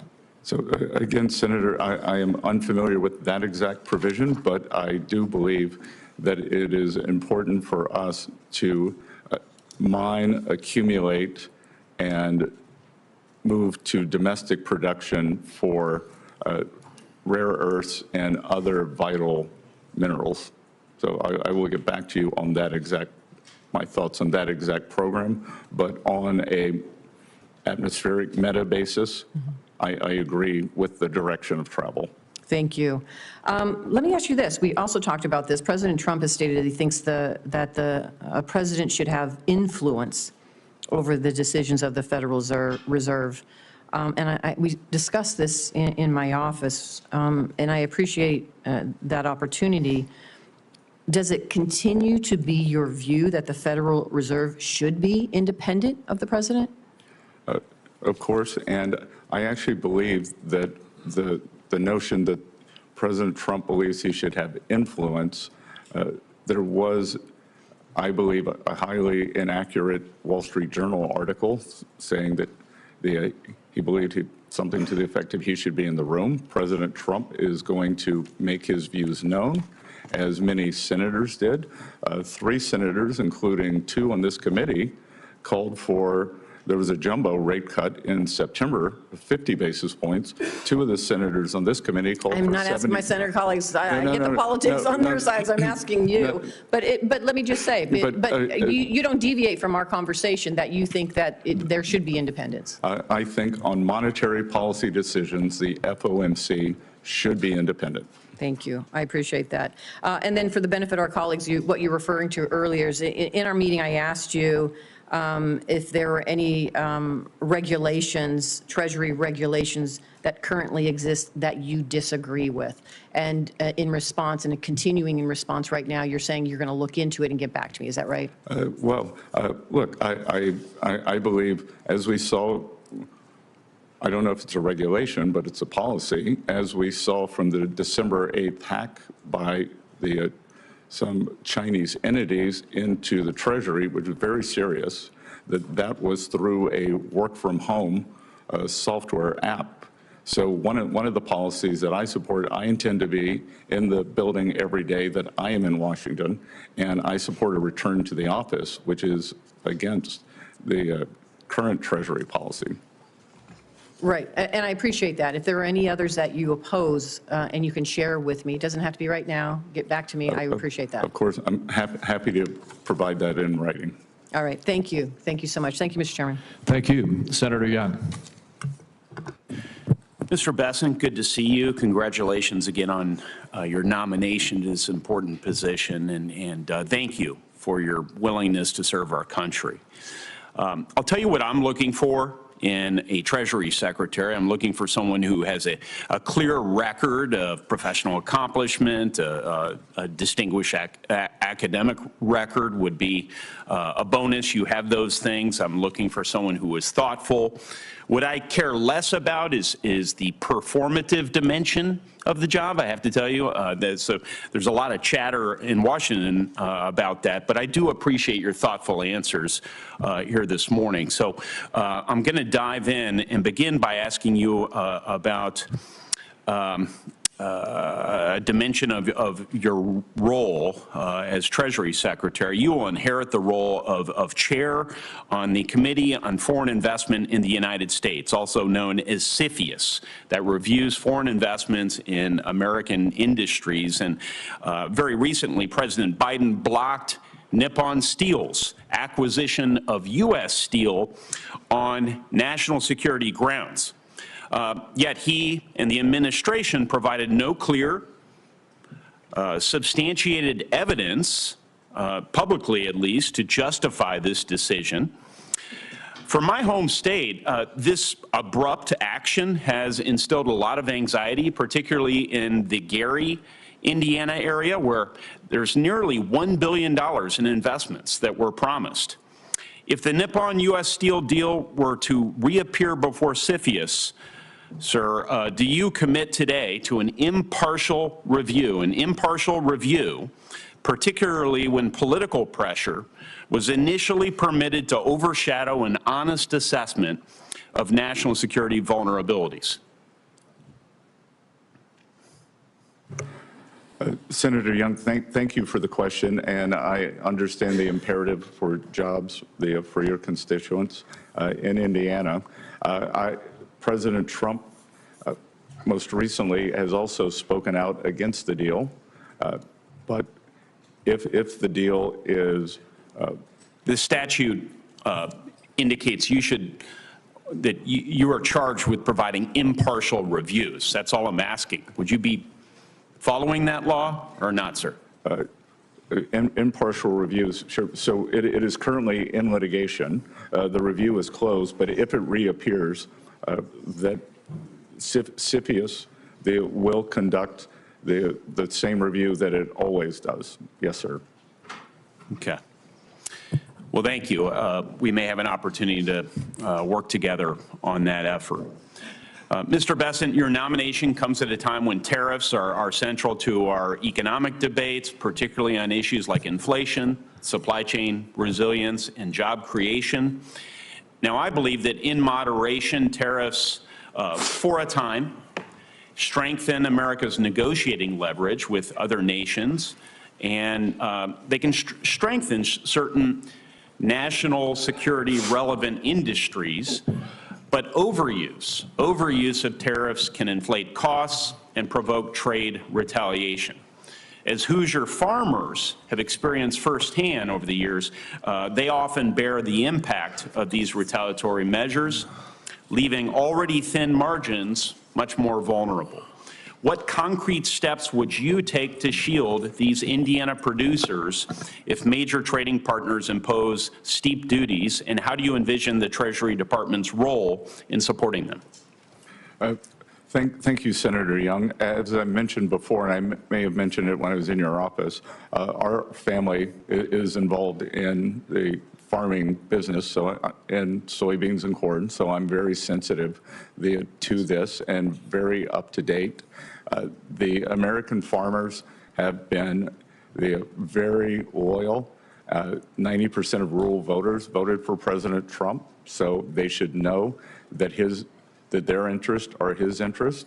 And when you ask what I would do specifically, I have said recently, the Biden administration kept on all of the Trump tariffs, but what they did not do in the agreement with China was enforce the purchase provisions.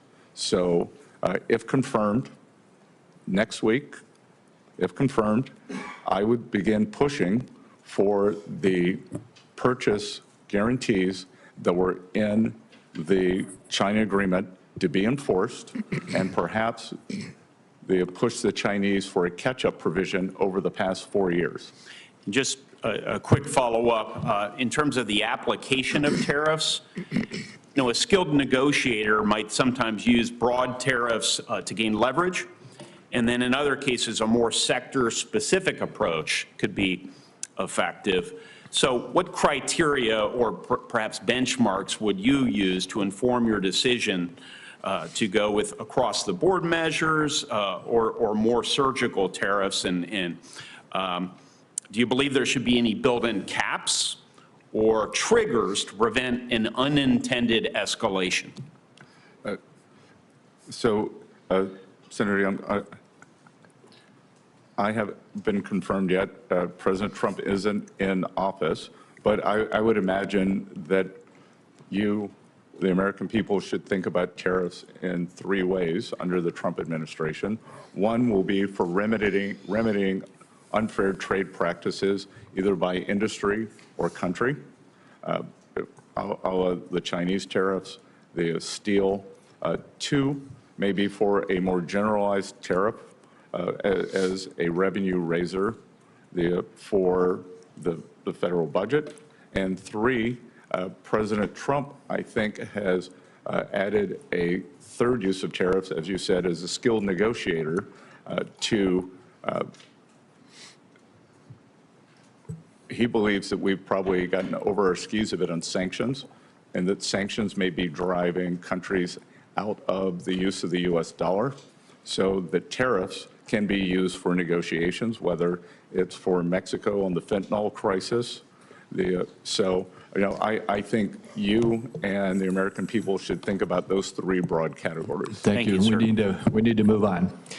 And next is Senator Sanders. Senator Sanders, I don't believe you were here when I welcomed everyone to the committee this morning, but as a new member of the committee, I personally welcome you and look forward to working with you. Well, thank you very much, and it's a pleasure to be here. Mr. Bessent, thanks very much for being in the office the other day. Mr. Bessent, the United States today has more income and wealth inequality than has ever existed in the history of our country. You got three people on top, Mr. Musk, Mr. Bezos, and Mr. Zuckerberg, who are now worth almost $1 trillion. That is more than half of the bottom of our society, some 170 million people. Three people, more wealth than the bottom, 170 million. We have more concentration of ownership today than we have ever had. We have more concentration of ownership in the media, where a handful of billionaires like Musk, Bezos, Rupert Murdoch increasingly own the media and the information that the American people receive. We have a corrupt campaign finance system in which a small number of billionaires in both political parties make huge contributions into the presidential and congressional campaigns. When you have a small number of multi-billionaires who have enormous economic, media, and political power, would you agree with President Biden, who last night stated, and I quote, "An oligarchy is taking shape in America of extreme wealth, power, and influence that threatens our entire democracy, our basic rights, and freedoms," end of quote. That's what President Biden said last night. I agree with him. Do you? Senator Sanders, I enjoyed our visit. Talk a little bit closer into the mic. I enjoyed our visit, and I hope you got my follow-up materials that on the discussions, my previous writings on the tariffs and China. And look, the three billionaires who you listed, that all made the money themselves. Mr. Musk came to the country as an immigrant. I understand that, but what I'm asking you is, when you have a handful of people like Musk, who will soon be part of the Trump administration, and others, when you have three people owning more wealth than the bottom half of American society, when these people have enormous influence over the media, when they spend huge amounts of money in both political parties to elect candidates, what Biden said last night is we're moving toward an oligarchy. I'm asking you that question. Do you think, forget how they made their money, do you think that when so few people have so much wealth and so much economic and political power, that that is an oligarchic form of society? Well, I would note that President Biden gave the Presidential Medal of Freedom to two people who I think would qualify for his oligarchs. So this is not a condemnation of any one individual. I'm just asking you, when so few people have so much wealth and power, do you think that that is an oligarchic form of society? Senator, I think it depends on the ability to move up and down the income. No, that's not really the answer. I mean, even if you had that mobility, no matter who those individuals might be. All right, but let me ask you another question. Right now in America, we have over 22 million workers who are making less than $15 an hour, and nearly 40 million people in our country earning less than $17 an hour. Shamefully, the federal minimum wage, despite the efforts of myself and other people here, have not been raised since 2009 and remains an unbelievable $7.25 an hour. Will you work with those of us who want to raise the federal minimum wage to a living wage to take millions of Americans out of poverty? Senator, I believe that the minimum wage is more of a statewide and regional issue. So you don't think we should change the federal minimum wage of $7.25 an hour? No, sir. Okay. Mr. Bessent, millions of working class Americans who are struggling to keep their heads above water are paying outrageously high interest rates on their credit cards. Over half the American people who take out new credit cards are being charged interest rates of over 24%. During his campaign, President-elect Trump promised that he was going to cap credit card interest rates at 10%. I happen to think that that is a very good idea, and I will soon be introducing legislation to do just that. Will you, as if you are confirmed, be supportive of what President-elect Trump said and what I want to see happen, and that is to cap credit card interest rates at 10%?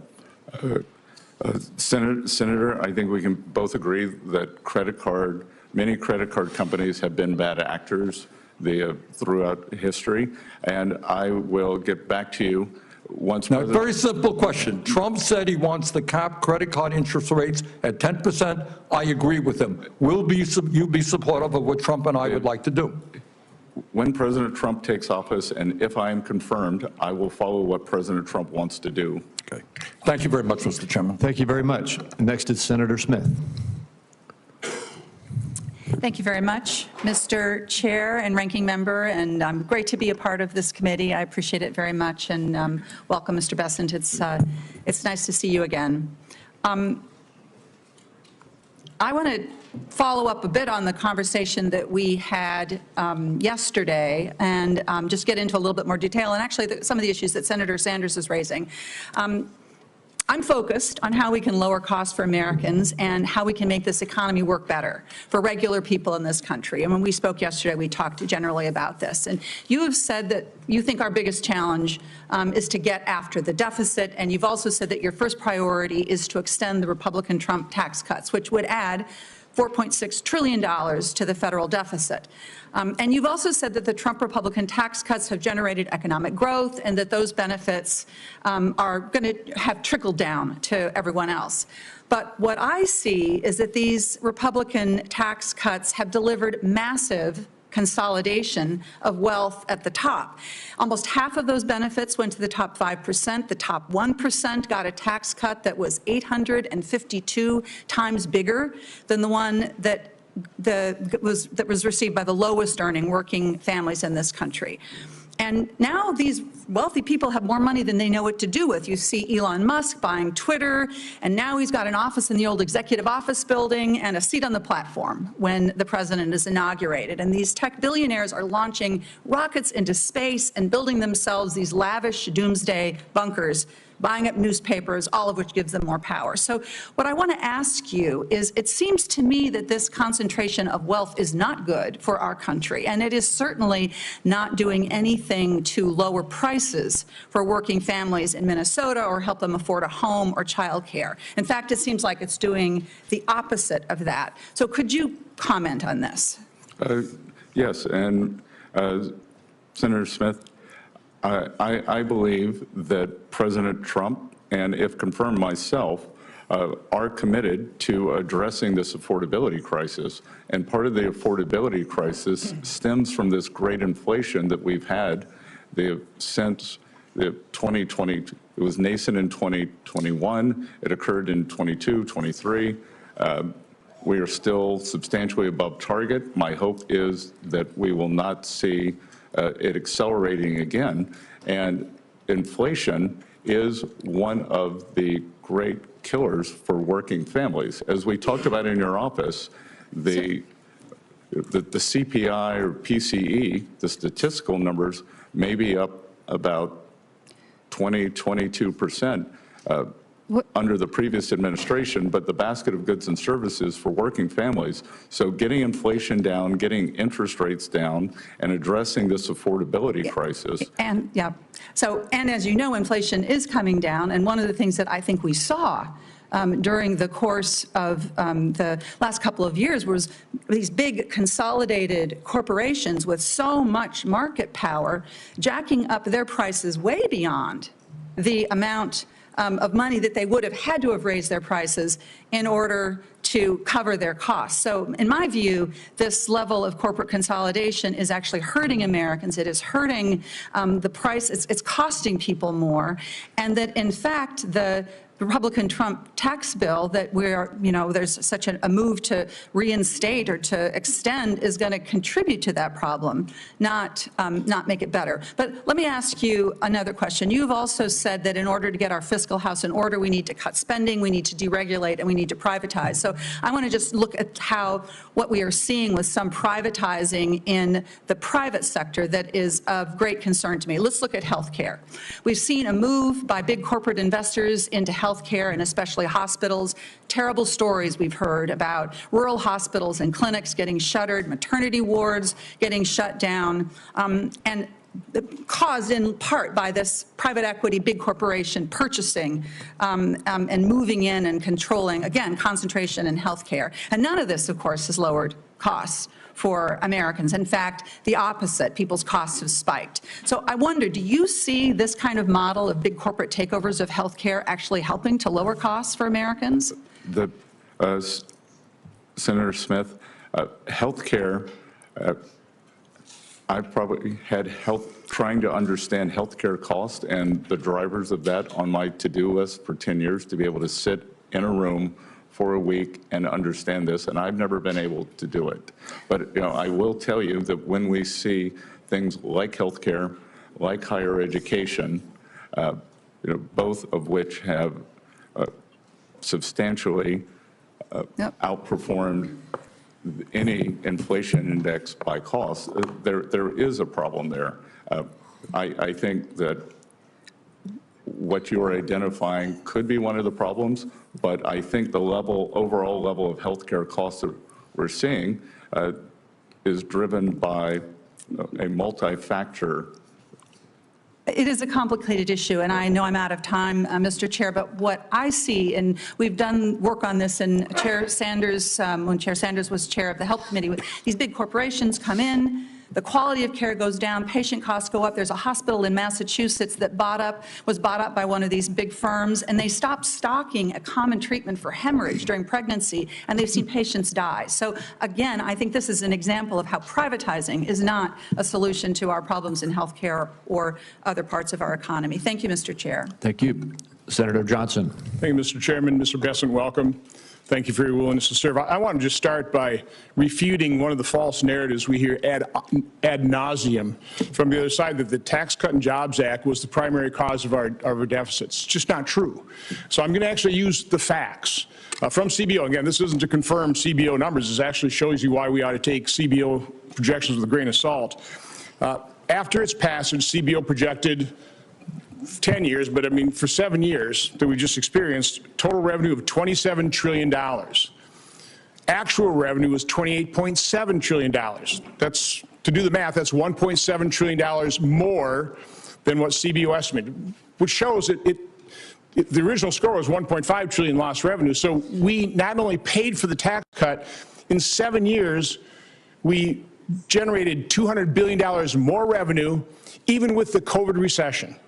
So again, we need to take CBO scores with a real grain of salt.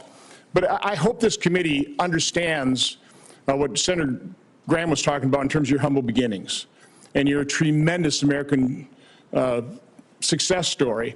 And so I want to ask you a hypothetical, because you understand American families. If an American family, let's say they normally spend $100,000, have a serious health crisis, and so in 1 year, they have to spend $50,000 on medical bills. But then, fortunately, that family member gets well. What would that family spend the next year? Just real quick.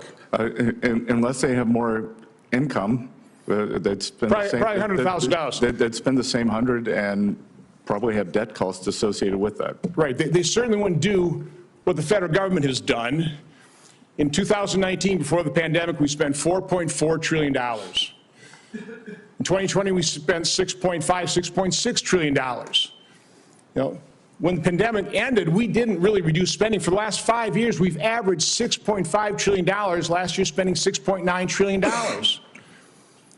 Mr. Bessent, is there any justification for keeping spending levels at this level? Senator Johnson, as I've said repeatedly, the United States does not have a revenue problem. We have a spending problem. So the question is, how do we reset spending levels to a reasonable pre-pandemic level? I wrote a column in the Wall Street Journal. I laid out a couple scenarios, and let me just give you the guts of it. If you take one of the pre-pandemic years and increase all the spending by population and inflation, by the way, that's what families would do as well. But you exempt Social Security, Medicare, and interest, and use President Biden's 2025 budget, because you spend what we plan on spending this year. If you take Bill Clinton's 1998 spending, I don't think he spent too little back in 1998, we would be having a baseline of $5.5 trillion. If you took President Obama's 2014 spending levels, it'd be $6.2 trillion. The one I like the best, though, is if we use President Trump's 2021 budget, his estimates for spending in 2025, and use, again, just use those numbers, but slot in Social Security, Medicare, and interest as they are. Nobody's touching those. We'd be spending about $6 trillion. So wouldn't that be a reasonable level? Somewhere between $5.5 and $6 trillion as a baseline spending to project our next 10 years. Senator, I look forward to working with you on this, that you've clearly done more work than I have. And this looks like a very good starting point to me to figure out how we've gotten into this spending morass. So it sounds like pretty reasonable approach to me. By the way, I'd take 1998, I'd use Clinton's spending levels for this. I also want to refute this current CBO score on extending the TCJA. Back then, they scored the whole thing as $1.5 trillion. If you just inflate that the same way CPI, according to CPI, it'd be $2 trillion. How do they justify a score of $4.3 to $4.6 trillion? It makes no sense. So again, I think we need to take those estimates with a huge grain of salt. My final point, I heard the ranking member talk about inflation, the cost of living. Because we've incurred these massive deficits, a 1998 dollar today is only worth 51 cents. A 2014 dollar today is only worth 74 cents. A 2019 dollar is only worth 80 cents. That was caused by this massive deficit spending, the devaluation of the dollar, and a lot of devaluations occurred over the last 4 years because we spent too much money. Not because we didn't tax America enough, it's because we spent way too much money. Thank you, Mr. Chairman. Thank you. Senator Cantwell. Thank you so much, Mr. Chairman. Mr. Bessent, congratulations on your nomination, and I see your family sitting there in earnest on these economic issues. It's so interesting. Our perspectives, you can see from this committee, are arguing about what we think are the right economic policies for the country, and as the Treasury nominee, with your background and experience, we still are talking about the president's policies and whether we think they're effective or not.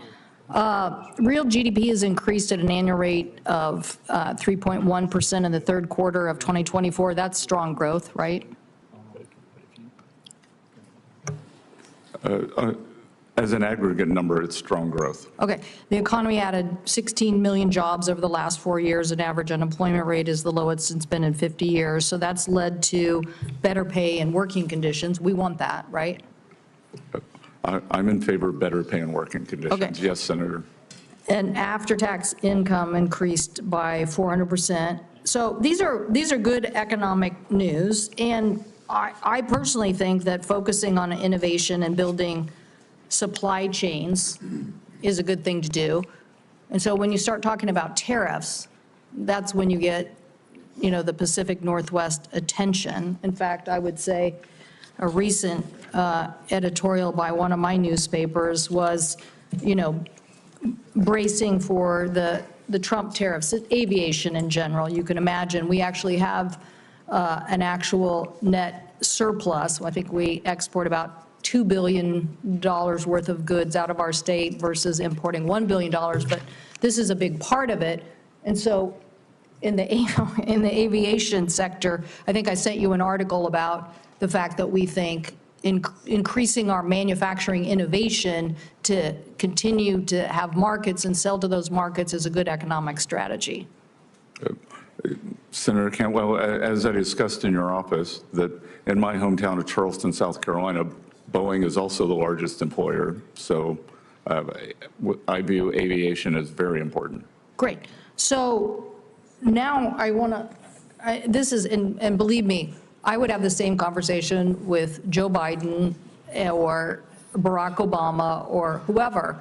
So I want to focus on innovation, not the tariffs. I'm worried that the tariffs are going to increase supply chain products. They're going to increase prices on our farmers. They're going to increase prices on Americans.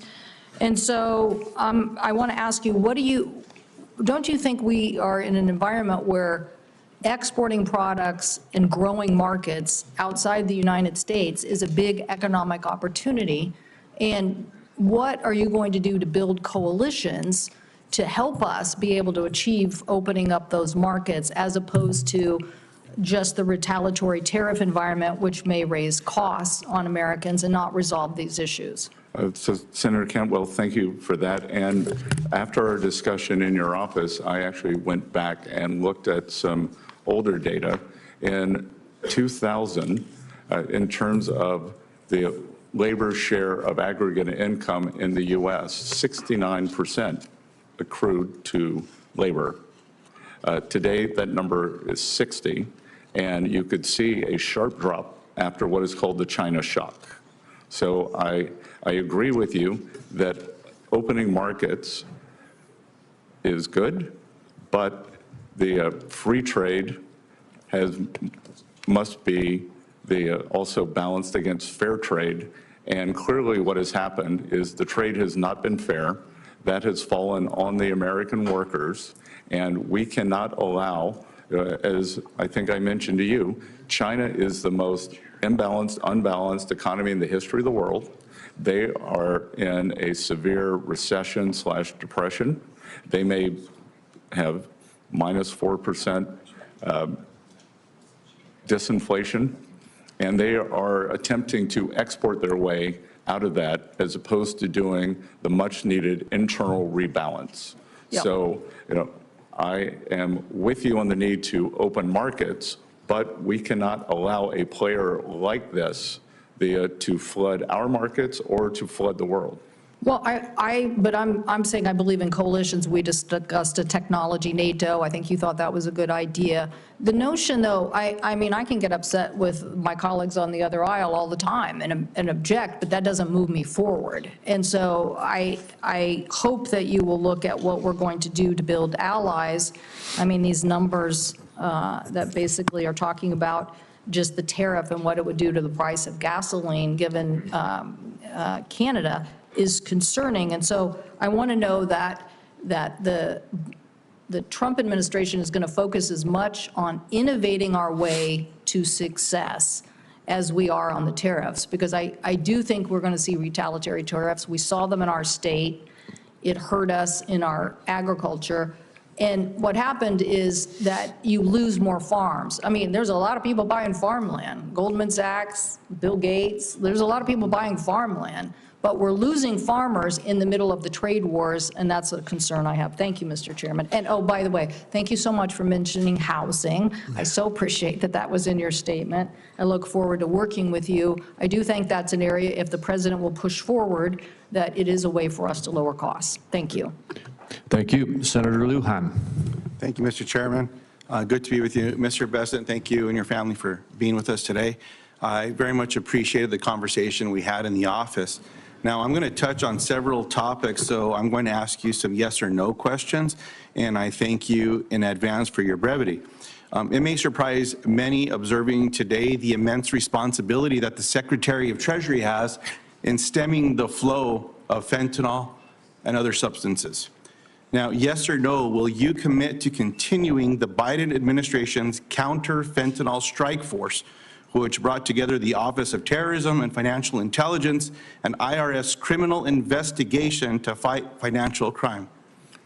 Thank you, Senator. I enjoyed our visit. And as I mentioned in your office, this is personal for me, as two families who are close to our family lost children to the fentanyl crisis.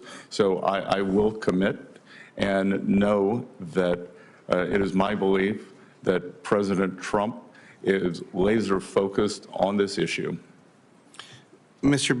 Bennett, yes or no, will you work with me to ensure that there's more transparency over suspicious activity reports, SARS, at the Financial Crimes Network for Congress?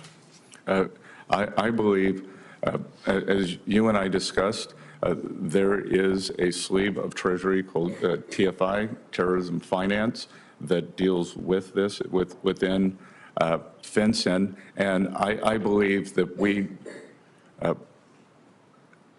I believe that we have to have a 2025 approach to, as you and I talked about, digital currencies and all branches of government. So, yes. Now, Mr. Bessent, in your role as Treasury Secretary, do you agree that you will play an important role in advising President Trump and congressional Republicans on policy related to the economy, including investment in government programs? Yes, Senator. Now, I was pleased in our meeting that you stated, quote, "No cuts will be needed," unquote, to achieve your economic goals. I think that might surprise a lot of my Republican colleagues, but I very much appreciate that conversation that we had. Now, yes or no, will you recommend cutting Medicaid? I'm sorry. Did you say, I didn't hear whether you said Medicaid or Medicare. Yes or no, will you recommend cutting Medicaid? Medicaid? That I will, it's the business of Congress to do the budget, and I am in favor of empowering states, and I believe that for some states that will be an increase, for some states that will be a decrease. So, Mr. Bessent, will you recommend cutting Medicaid to President Trump? And I'll remind you that you acknowledge that one of your responsibilities as Secretary of the Treasury will be to be providing this advice. I will get back to you on this when I have seen the details of the full budget proposal once President Trump is in office and if confirmed. Will you recommend cuts to broadband following the investments that we've been seeing across the country making immense progress in connecting more people across the country that were included in the bipartisan infrastructure law? Senator, I am unfamiliar with the exact program. It is my understanding that much of the allocated funding has not been dispersed yet. So I will get back to you on that. Well, Mr. Bessent, a lot of folks back in South Carolina, including some of your farming neighbors, are getting connectivity because of these programs. You may just need to chat with them about the importance of what this program means. As my time expires, it might surprise many here that there's only a couple of us in this body that are members of Head Start, and I imagine we might hear a little bit more of that from my brother in Head Start, Mr. Warnock here. But when we talk about the importance to early education in America, the economic benefit, yes or no, will you recommend cuts to Head Start? Yeah. Again, Senator, I'll have to get back to you on this. I don't understand the intricacies of that program. Of Head Start? Yes, I don't understand the budget ramifications. I don't understand. Do you know what Head Start is? Yep, I believe it's an earlier childhood education program. That's fair, sir. I didn't realize that you had to qualify to get into that program. So the family that I was raised in, we qualified to get into that program. But it opens up doors. I mean, heck, it got a couple of us to the United States Senate. So certainly hope that we might be able to find some agreement in protecting that program. And if someone tries to eliminate that in early childhood education, that we could count on you on behalf of New Mexicans, South Carolinians, and people across America to say, no, we're not going to do that one. Mr. Chairman, thank you for the time today. Appreciate you being here again, sir. Thank you, Senator Barrasso. Thanks so much, Mr. Chairman. Thanks so much for your willingness to serve. Thanks for being here. Enjoyed our discussion quite a bit in talking about the future for the country and the role of the Treasury Secretary in getting our economy back on track.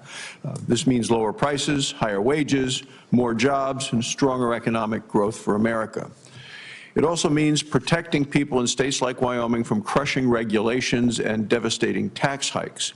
It means getting wasteful spending under control. And I'm greatly encouraged by our meeting that we had. You have, I believe, a strong vision for America, a strong vision for unleashing American energy, for getting tough on China, for getting tough on our adversaries, and to getting the federal government out of the way for so many of us. I'd like to talk a bit about energy, and I've just been in the other committee yesterday, Secretary of Energy, earlier today, the Secretary of Interior, lots of energy questions. So I'm glad that we agree a key ingredient in reigniting the economy in this country is to unleash American energy. In my home state of Wyoming, and we're an energy superpower as a nation, and we are America's energy breadbasket in Wyoming. Energy production is the heart of our Wyoming economy and the nation's economy. It supports workers as well as schools, infrastructure, the money that comes from that, the tax revenue. Wyoming is the least populated state, but it is the third largest net energy supplier, producing 12 times more energy than we consume. It's at the forefront of oil, natural gas, coal production, carbon capture technology, hydrogen production, many alternative sources of energy. What's happened is that energy producers in Wyoming and across the country faced a whole of government assault from the Biden administration on American energy production, taxes, crippling regulations. They've weaponized the tax code in ways that are just unthinkable to me against conventional American energy production. The things that Joe Biden signed into law just made things worse, but the good news is with you there, with President Trump in the White House, things are about to change. So you've talked extensively about boosting American energy production. What role do you see yourself playing as Treasury Secretary in making sure we become American energy dominant and in terms of energy security as well? Senator Barrasso, I very much enjoyed our meeting and wide-ranging discussion, and my family and I had a fantastic vacation in Wyoming this summer. That in terms of within the potential Trump administration, I'm sure you've heard it from Secretary-designate Wright and Burgum, we refer to as energy dominance. And energy dominance, one of the reasons that I believe we have not been able to apply as muscular sanctions against the Russian Federation, or unwilling, was because the supply of energy was constrained in the U.S. So the same with the terrorist regime in Iran. So I would view that as we can raise U.S. production, we would squeeze down the bad actors, especially Iran. I think I'm right, maybe not in the exact numbers, but in order of magnitude. I believe Iran was down to 100,000 barrels of oil exports when President Trump left office. I believe that they are now exporting in excess, or approximately 1.7 million. So through sanctions policy, I believe that we can, again, as I like to say, make Iran poor again. Not the Iranian people, the government, and then at the same time, they have our domestic producers push that up with the highest energy standards in the world. Yeah, we're the best, we do it, we're the best stewards of the land, and I agree. And what we've also seen, as you mentioned, with Iran increasing the sales, they're selling it to China. China is buying it at a discount, so they're getting cheap energy. Iran is getting tanker loads of cash back, essentially, and they're using that money for terrorism. So in terms of our own national security. I have one last question in my time remaining, and this has to do with the Tax Cuts and Jobs Act that we passed in 2017. If that were to expire, we're talking about a massive tax hike of over $4 trillion. What would that kind of a tax hike mean for small businesses, for job creators, as well as our global competitiveness, if all of a sudden we put the heavy wet blanket of a $4 trillion tax increase on our nation? Senator, I think it would be devastating. That is, especially for small businesses. One of the things that, as someone who came from a very small town, lived in New York with a very big town, and came back to a small town, I believe Wall Street has done great the past few years, and that Main Street has suffered. I think it's Main Street's time. Wall Street can continue to do well, maybe not as well, and it's time to have a Main Street small business-led recovery led by small banks, regional banks, as I call it, reprivatizing the economy. And as I said earlier, we've seen since November 15th, since President Trump's election, we have seen the biggest jump in the history of the Small Business Confidence Index. Thank you, Mr. Chairman. Thank you, Senator Tillis. Thank you, Mr. Chair. Mr. Bessent, thank you for being here and time in the office, and congratulations to you, your spouse, John, and your children, I think Cole and Caroline. He's doing a great job. I leaned over to Senator Johnson, and when you were being attacked on by one of my colleagues on the other side of the aisle, it says the guy looks like he's got a heart rate of 40. You're very composed, and thank you for staying on the facts and demonstrating all the knowledge you possess. When I wasn't here, someone put into question your viability as a nominee because of a lack of public service, which I find interesting. Sometimes I think we have too much public service in people's background here, not real-world business experience. But can you give me an idea of why this nomination may represent your first entry into public service? Yes, Senator Tillis, and again, as an adjacent state and someone who's a homeowner in North Carolina, I appreciated our conversation in your office. Look, I have been in public service, just not in the government. When I lived in New York, I was a strong supporter of a charter school called Harlem Children's Zone, which takes the young residents in a multi-block, gigantic block, keeps getting bigger area of Harlem, and takes them from cradle through high school. But I have found that my service, anyone can write a check, or anyone that with my means can write a check. What has been fulfilling for me is mentoring many of these young people. I'm still in touch with them today. I was also a trustee for Rockefeller University, one of the great research universities in the world. I was on the executive committee and the chaired the investment committee. But sitting here today is especially meaningful for me because this is my third try of public service. In 1979, when I was 17 years old, I wanted to fight for my country. My father had just experienced extreme financial difficulties. I wanted to attend the U.S. Naval Academy. I was offered by our congressman in the 6th District of South Carolina an appointment, but was unable to take that appointment because of my sexual preference. I managed to go to Yale, worked several jobs to do that. While at Yale, I wanted to do public service and joined the Foreign Service. I was told also not welcome. So sitting here today is my third attempt at public service, and I sit here knowing that President Trump chose me because he believes I'm the best candidate, not because of my sexual preference, not because Treasury secretaries with green eyes do better. And I think it is a tribute to President Trump that he looks at people as people. I agree, and I appreciate that answer. I'm going to go into a lightning round here. First off, this is the Joint Committee on Taxation distributional analysis of what happens to the various socioeconomic strata if we don't manage to pass the jobs and tax cut extension without objection. Without objection. Senator Johnson does big foam boards. I do handouts. I'm handing this to all of my Republican colleagues right now saying if we fail to extend the Jobs and Tax Cuts Act, we're going to own a fiscal crisis for people in middle America. 93 million people will be affected in terms of an added tax burden if we fail to pass an extension of TCJA. Now, the last time I checked, there are not 93 million rich people in this country.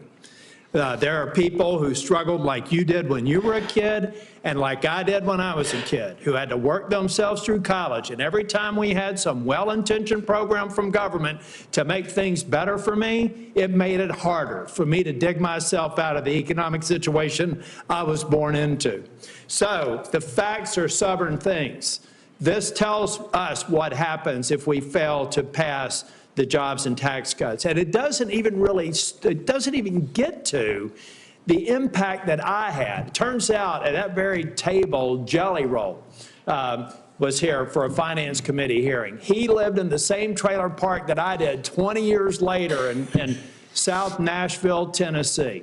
And what I found interesting in my own family is we were right on the economic edge. Every time government had some well-intentioned program to tax the rich, I went from a house to a trailer park.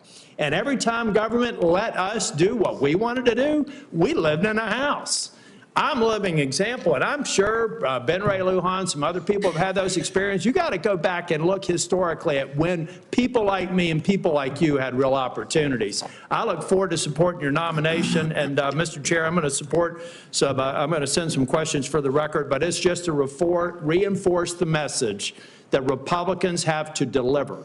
And anyone who says that we should not is advocating for a $5 trillion tax increase that will hurt the people who are on the economic edge worse than anybody else. Thank you, Mr. Chairman. Thank you. Senator Warnock.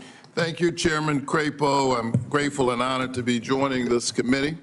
I look forward to working with you and Ranking Member Wyden to ensure our tax code supports working families, to protect Social Security, Medicare, Medicaid, and to promote trade policies that work for Georgia businesses and that boost our economy.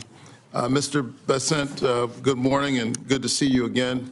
I enjoyed our conversation earlier this week, and in that conversation you outlined ambitious goals for the federal government and deficit reduction.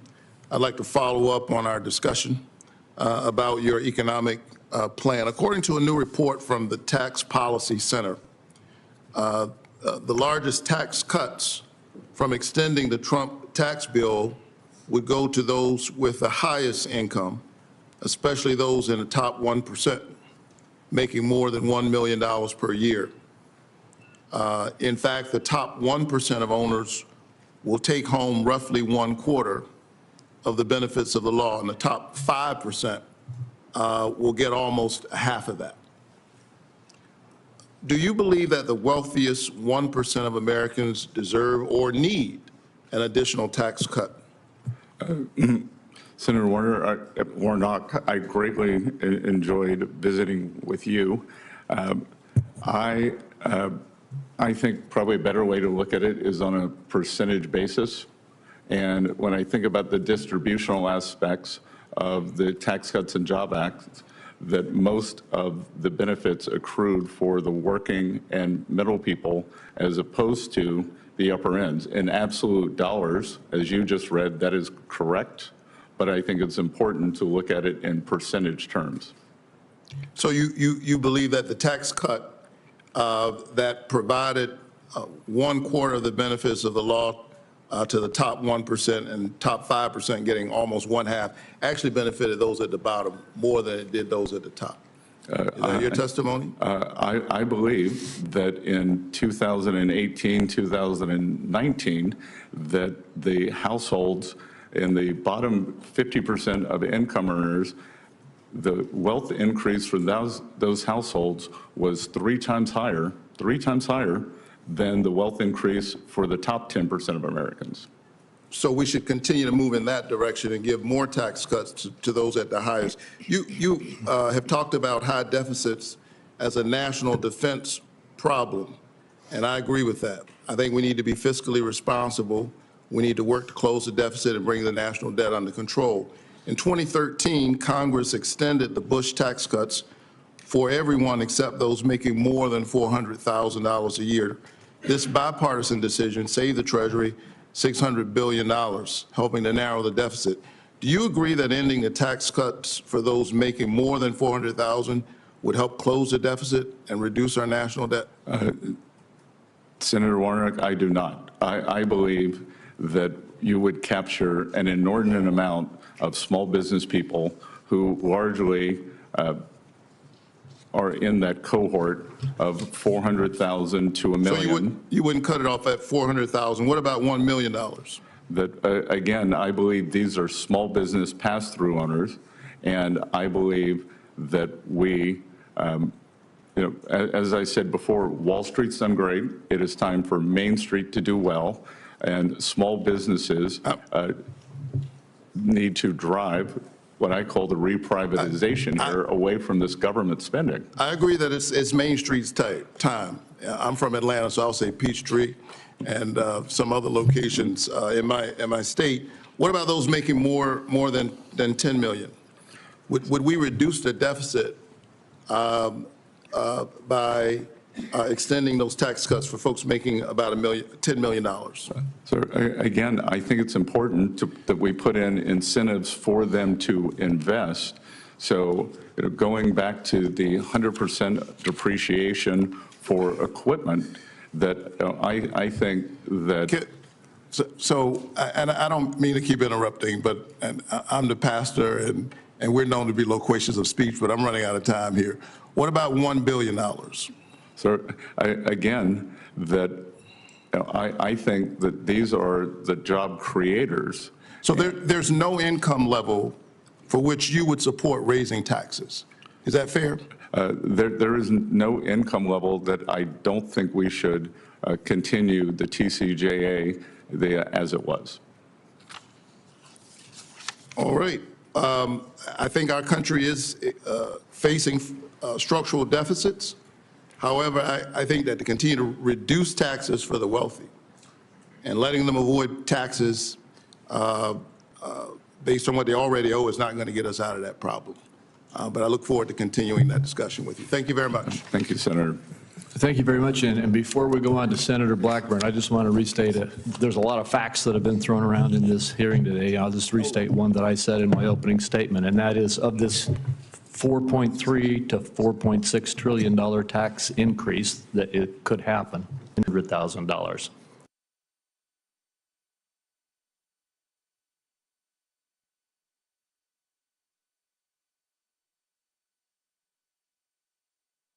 That is simple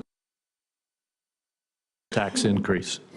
Senator Blackman. Thank you, Mr. Chairman. Thank you for bringing that clarification, because if we do not extend the Tax Cut and Jobs Act, it is that $4 trillion tax hike that people are going to see. And I appreciate your comments about a Main Street small business recovery.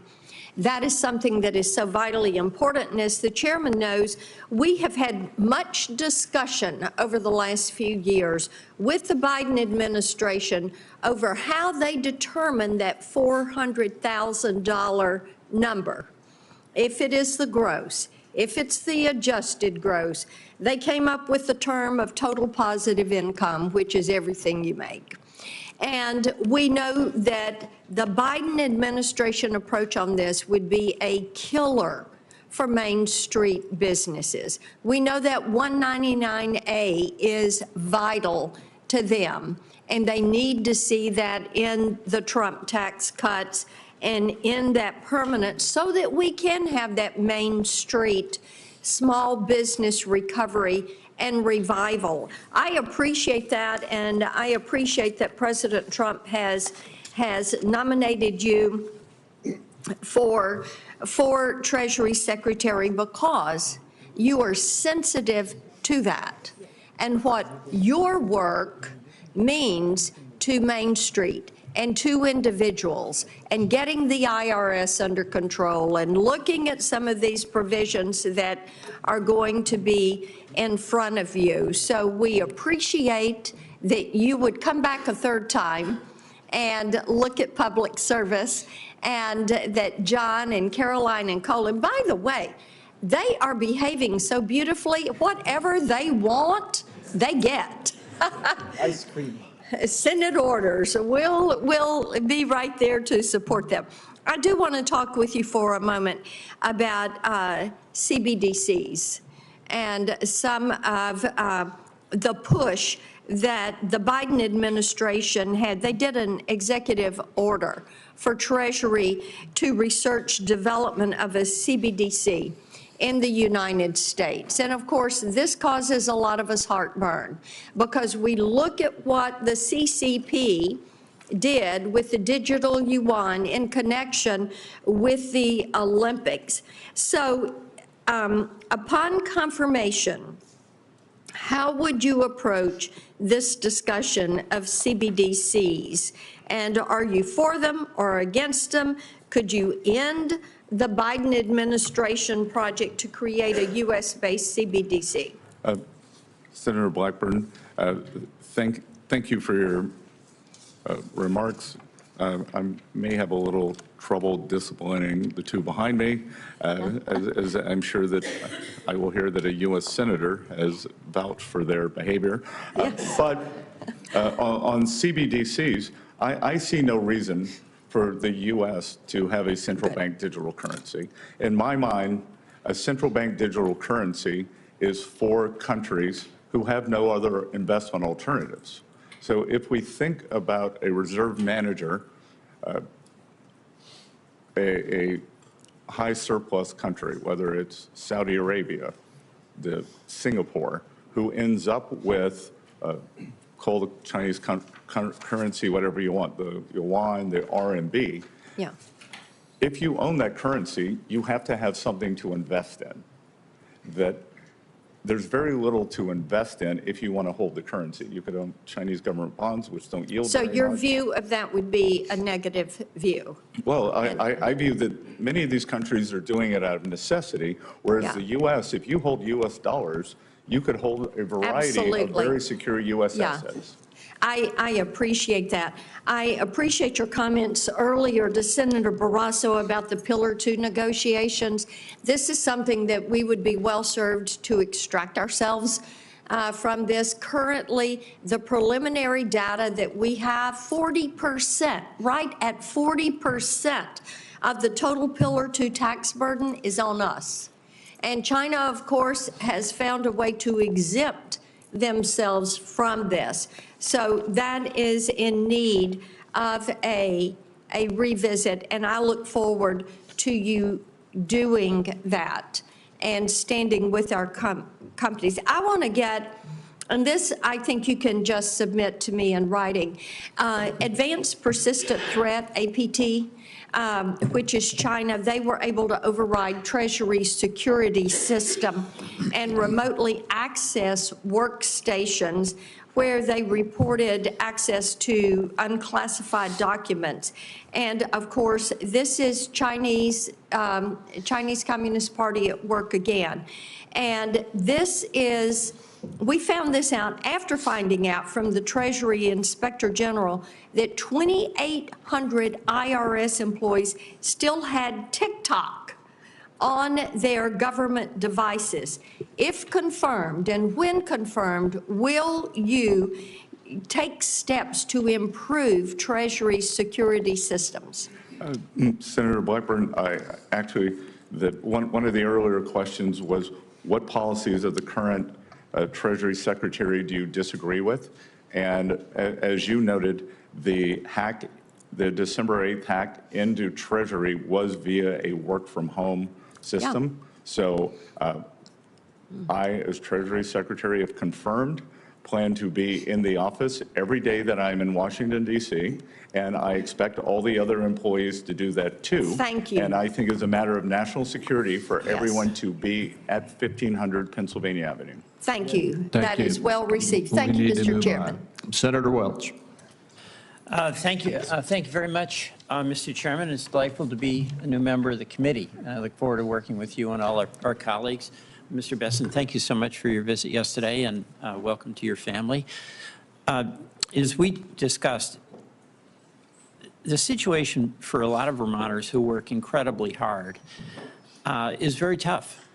Vermont actually has one of the widest, if not the widest, gap between what people can earn and what their expenses are. So it's tough at the end of the month to pay all the bills, the grocery bills, the health care bills, all of these things. And we're talking, in a way, abstractly about this tax plan.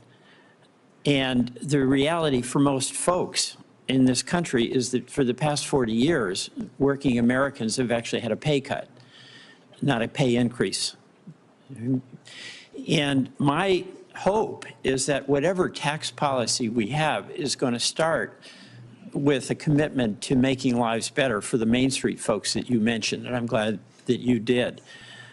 But there is going to be a lot of negotiation on how to pay for these tax cuts. And one of the things that will be on the block is something that's very, very important to Vermonters, and that's the affordable tax care credits.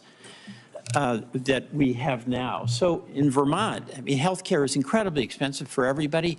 But if we have, just as an example, an electrician in Bennington, Vermont, who's making $67,000 a year, with the tax credits that are set to expire, that family would have a $700 a month increase in their health care bill. That's going to hammer them. It's like $9,000.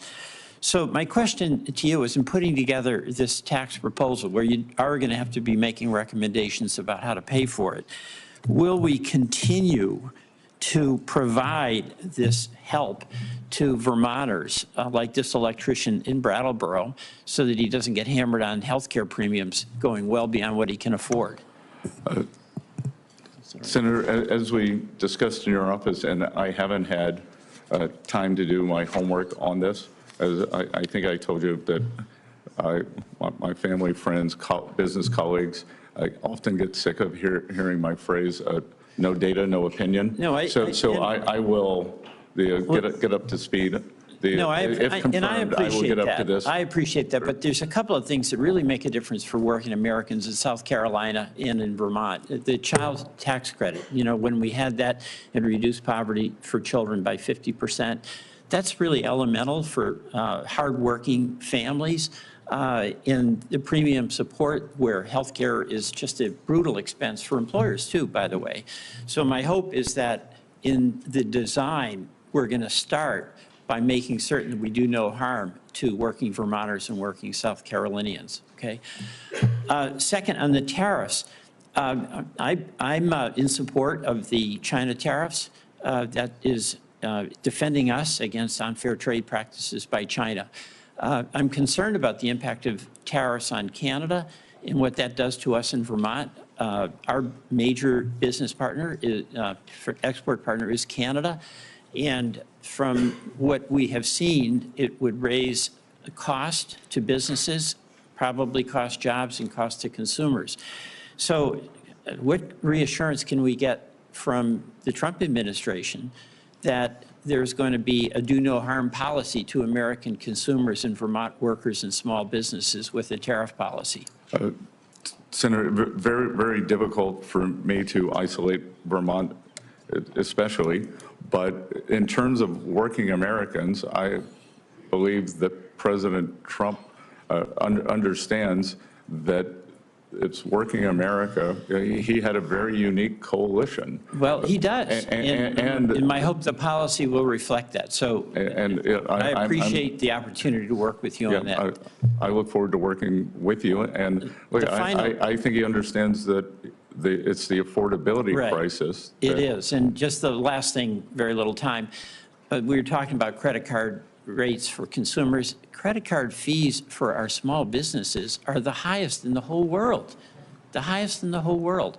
Why can't we bring them down and pay what Europe pays? Our small businesses, it's like the second or third highest expense for them, and you'll have some impact there. But those costs on our small business, including those small, the pass-through businesses, I'd like to get them down and get your help in doing that.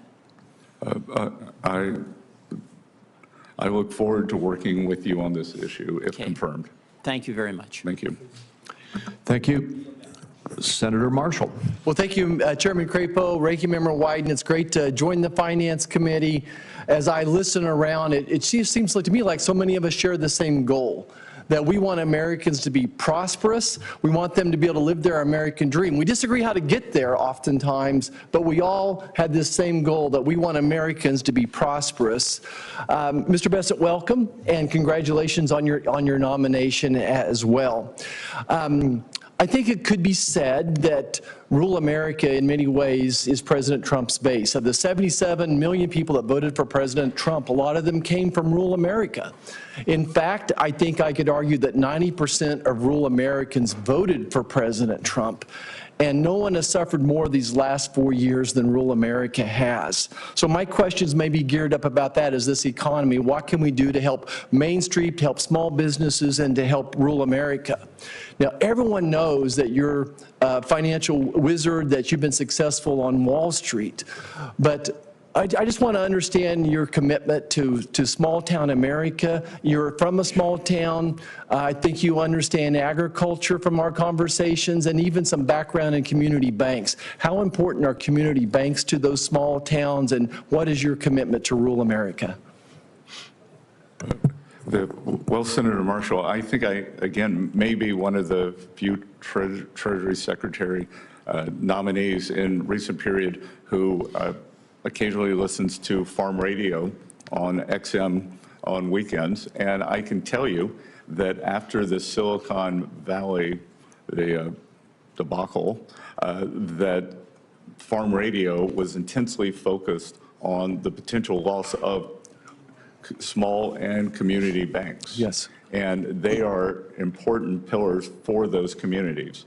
So I think examining in terms of what is the regulation, what is the supervision, that are they being unduly burdened, and that they are not able to help their communities. What are the what is the supervisory edict there? And then again, as I said earlier too, I think that China has not made good on their ag purchases for 4 years.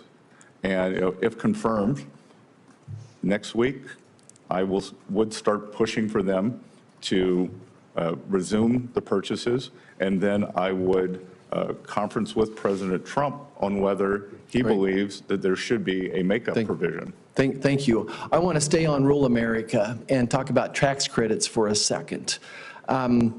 45Z is a tax credit. I'm not sure if you're familiar with it or not, but it would really help rural America in the standpoint that we help take some of our feedstocks, whether it's soybeans or corn, and turn it into biodiesel, renewable diesel. I think it's going to lead to a cleaner air for all of us, but it's certainly very important to rural America, and just would ask that you would look into it. But what we can't do is let China benefit from it. I really think any tax credit we have should not impact foreign entities, and just want to get a few background thoughts on this 45Z tax credit from you.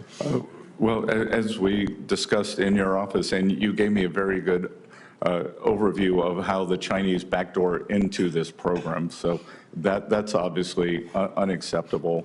And I look forward to working with you on the 45Z. Great. And then I want to finish up probably here on the Trump tax cuts and how important it is to make them permanent. I don't understand what $4.6 trillion is, but I can tell you that families back in Kansas were able to keep about $1,000 a month in their pocket after the Trump tax cuts took effect. And I think that would be going forward. So if we lost these Trump tax cuts, then I would assume that those same families would be giving the federal government another $1,000. So this issue to me is vitally important to rural America to the tune of $1,000 a month. So I guess my question for you is, beyond just making the current Trump tax cuts permanent, what else would be on the menu that would help the economy as far as other tax cuts? Well, I think President Trump has talked about, and it's not specifically a rural issue, but it is something that affects the lower, say, the lower two quintiles of the income distribution more. No tax on tips, no tax on Social Security, no tax on overtime, and perhaps making auto loans tax deductible again. That would go a long way towards addressing this affordability crisis. So that's a great start. I hope we can come back and talk about C-Corp tax coming down as well one more time. That is permanent as it is, but I think there's opportunity there. Thank you, Chairman. It's an honor to be here. Mr. Chairman, one sentence. I very much appreciate our colleague mentioning 45Z, the Clean Fuels Production Tax Credit. That is part of the clean energy tax credits that we got into law, so I look forward to working with you on it. Thank you. So let me just, Mr. Bessent, so you understand how we're going here. I know it's been a long time, and thank you for your patience. We have Senator Warren next, followed by Senator Scott, and then Senator Whitehouse. And then Senator Wyden would like to ask one more question. He gets the only extra question of the day. And then he and I will probably make a few very brief remarks in wrap up. And we'll be finished at that point. Senator Warren. Thank you, Mr. Chairman, and welcome, Mr. Bessent, and welcome to your family. It's good to see everyone here today. So last month, President Trump said he supports repealing the debt limit. So do I. So there we are, Donald Trump and Elizabeth Warren are singing from the same hymnal. Mr. Bessent, let's make it a trio. Do you agree with President-elect Trump that the debt limit should be repealed? Senator Warren, first of all, I enjoyed our visit in your office and appreciate the fact that when I walked in, you said, let's talk about what we have in common, our love of Cape Cod, the Red Sox, and that addressing the affordability crisis and the housing shortage. So the debt limit is a very nuanced convention. What I would like to do is get back to you and President Trump. I'd like to do a survey of market participants with this amount of debt. It's very fragile equilibrium that we sell bonds in. Mr. Bessent, forgive me for just a minute here, because this is the question about I'm not asking you whether or not we ought to increase our debt. I'm asking a very different question, and that is whether or not we should have a statute in place that says there's a debt limit that, if we don't increase the debt limit, would cause us to default. And that's not an economic analysis. In fact, let me ask you, I understand earlier you were citing the Congressional Budget Office. Have you seen the Congressional Budget Office projections of what would happen if the United States government defaulted on its debt? That is, if we hit the debt limit and just kept on going without raising it or eliminating it? Yeah, look, Senator Warren, the United States is not going to default on its debt if I'm confirmed. But I will tell you that for people who don't understand the debt limit, it might be like taking out your handbrake in your car, that you can still hit the brakes, but it's one less feature. But I thought you just said you'd never use it. So you're talking about a handbrake that appears to be there, but in fact is not connected to a braking system. It is literally never used, right? I've never pulled a handbrake going 60 miles an hour in my car. And the reason for that, I assume, is the enormous cost of a debt default. In fact, the Congressional Budget Office that I was asking you about a minute ago said that, or Moody's estimated, that a debt limit breach would cost the U.S. economy $12 trillion and cost 6 million people their jobs. I think this is the reason that President-elect Trump said that eliminating the debt limit is, quote, the smartest thing Congress could do. And I'd like for Congress to do the smartest thing, and that is eliminate the debt limit so we don't have this problem. Well, Senator Warren, I will tell you that once President Trump takes office, and if I'm confirmed, if he wants to eliminate the debt limit, I will work with him and you on that. Great, great, because I agree with President-elect Trump that the debt limit should be repealed. I note, however, right now that's not what congressional Republicans plan to do. Last month, they committed to raising the debt limit by another $1.5 trillion. So why do Republicans want to raise the debt ceiling? Because their plan is to shovel new tax cuts to billionaires, and that would increase the debt by more than $1 trillion just in the next 4-year period. During his first term, President Trump's only major legislative achievement was his 2017 tax cuts that mostly got sucked up by millionaires, billionaires, and giant corporations. Now, most of these cuts were good for only 8 years, so that Republicans who were designing them could claim that the cost was only $2 trillion, 8 years of cuts that added $2 trillion to the debt. Now we're talking about Republicans and President-elect Trump who want to give those same rich people and giant corporations more years of tax cuts. And I just want to be clear that we understand each other here, that I think it was Senator Warnock who asked you about, is there any billionaire rich enough who you wouldn't support a tax cut for going forward? That I think it's unwise to single out any individual. Okay, is there any group of billionaires? You can just pick a dollar figure and there can be more than one above that. I could give you a glib answer, but I won't. But, you know, again, that's not where the money is. At one point when President Obama was debating Mitt Romney, the moderator said, but sir, that would make collections go down. And he said, yeah, but it's about fairness. And I have to tell you, Senator Warren, I'm about collection. I understand, but I like to think that fairness is about billionaires actually paying their fair share too. Thank you, Mr. Chairman. Thank you, Senator Scott. Thank you, Mr. Chairman. Scott, welcome, or Mr. Bessent, welcome to our committee, and good to see you again, and thank you for your willingness to serve. It is certainly a sacrifice to you and your family, but I think it's actually an investment for the country. We need folks who are willing to sacrifice on behalf of a greater cause.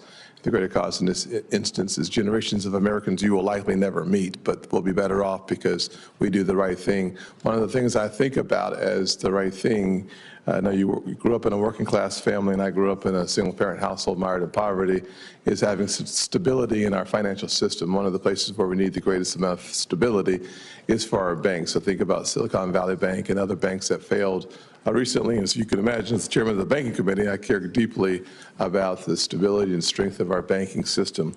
From your vantage point, can you provide your assessment of the current safety and soundness of the U.S. banking industry and what steps you believe are necessary to ensure long-term stability?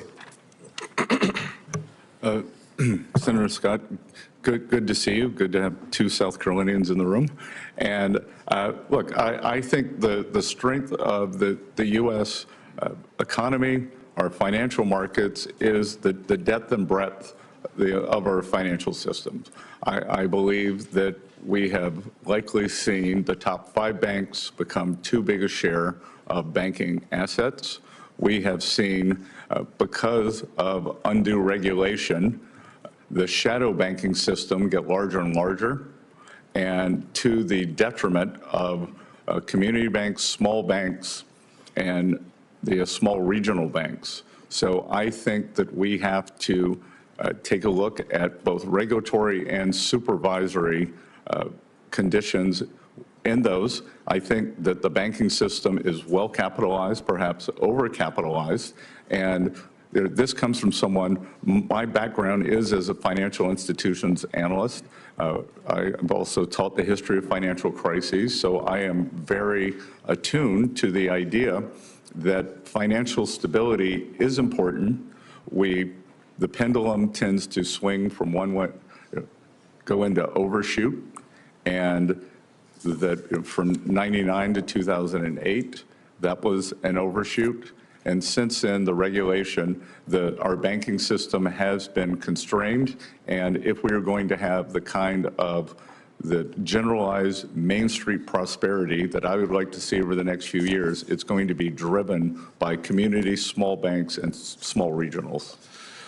Well, if I had more time, maybe another 5 or 6 minutes would be great. I don't think I'm getting it. Thank you very much. We'd spend a little more time on Basel III because your answer actually reinforces the fact that Basel III puts more capital on the sidelines, which means there's less capital to loan for mortgages or for starting small businesses. But I won't go there. But where I will go, however, is towards opportunity zones. As you know, I wrote the legislation, and opportunity zones was in fact a bipartisan piece of legislation, although it's only supported by Republicans. And the results of the opportunity zones has been astounding. My friends who are mayors, Democrat mayors, support it and celebrate it. My friends who are Republican governors support it and celebrate it, because the fact is simple, that $84 billion committed and invested in opportunity zones have led to real help coming into some distressed communities. It's only had less than a 5% gentrification rate, which is really important. But for the housing question, so many folks, mayors around the country said for the first time, because of opportunity zones, they're seeing affordable housing in their downtown areas, and they haven't seen it John Geddes in Rock Hill 3 decades. So we know that they've been effective without gentrification. I hope that the administration will spend some time encouraging and supporting the next iteration of opportunity zones. Your thoughts quickly? Senator Scott, I think they have been a resounding success. And I recently read data that in terms of affordable housing, the opportunity zones have created more affordable housing within the zones than any other federal government program since opportunity zones were created. So I think that it's a fantastic way to address the housing crisis. I think the inner city redevelopment, I think we could think about opportunity zones more in rural areas. Yes. So I look forward to expanding and continuing the discussion. Thank you. My last thoughts will be a comment, not a question. But as a result of the TCJA, we saw the richest Americans' tax burden as a percent of revenues coming in go up. And we saw the poorest Americans as a percent of revenue coming into the government go down. I think the easiest way to say that is to recognize that a single mother, like the one who raised me in 2017, made on average $40,000 a year. Her tax burden, her tax percent went down, her tax rate went down by 71%. That is a result of good policy being good politics, and I hope we keep our eye on the ball of helping the average American have more of their money in their pockets. Thank you. Thank you, Senator Scott. Senator Whitehouse. Thanks very much, Chairman. Welcome, Mr. Bessent. Thank you for the meeting we had in my office. I understand that colleagues have already raised the urgency of more sanctions on Russia's shadow fleet, particularly as it is sabotaging our allies' infrastructure in the Baltic, and urge that it is unfair for Chinese manufacturers to be able to underprice U.S. manufacturers by virtue of lower environmental standards. So I just want to give two big thumbs ups to both of those notions. As we talked about in my office, I think that the most immediate danger of a major economic collapse is going to come through the insurance industry. We're seeing signs of it in Florida already. The fires in LA are making it worse out in California, but it's occurring nationwide. And as we discussed, where you can't get insurance, you can't get mortgages, where you can't get mortgages, you can't sell properties at value, and that cascades, according to the chief economist of Freddie Mac, into a 2008-style massive economic recession. So I would like to ask first that you get somebody on your team to take a look at this report, which I'd ask to put into the record, from the Senate Budget Committee while I was chairing it, on the non-renewals, price increases, and unavailability problem county by county across the country. And if somebody on your team looks at it and can give you a summary, I would be grateful. And I would actually ask you personally to read this Economist magazine article. I don't think it's complicated. No, Senator Whitehouse, you gave it to me in your office, and I did read it. Good. So all right, so we're ahead of you. So I just want to make sure. I will point out to my children behind me, doing your homework's important. It is important, and thank you for doing that. I think you're the first person in a nominations hearing who's actually done the reading that has been proposed. So I just think that all of us need to be alert to this problem. I think it's actually started. Ernest Hemingway famously said that bankruptcies happen gradually and then suddenly. I think we're in gradually on a climate change-driven insurance crisis that will cascade out into the whole economy. I gave my Environment Public Works colleagues a book this thick. I gave your team a similar book of all the many high-level, serious, peer-reviewed studies that have shown these economic risks. And I just don't think we're ready for it. And I think it's really important that we be ready for it. And I don't want anybody to say that they weren't warned about it. So there's my warning.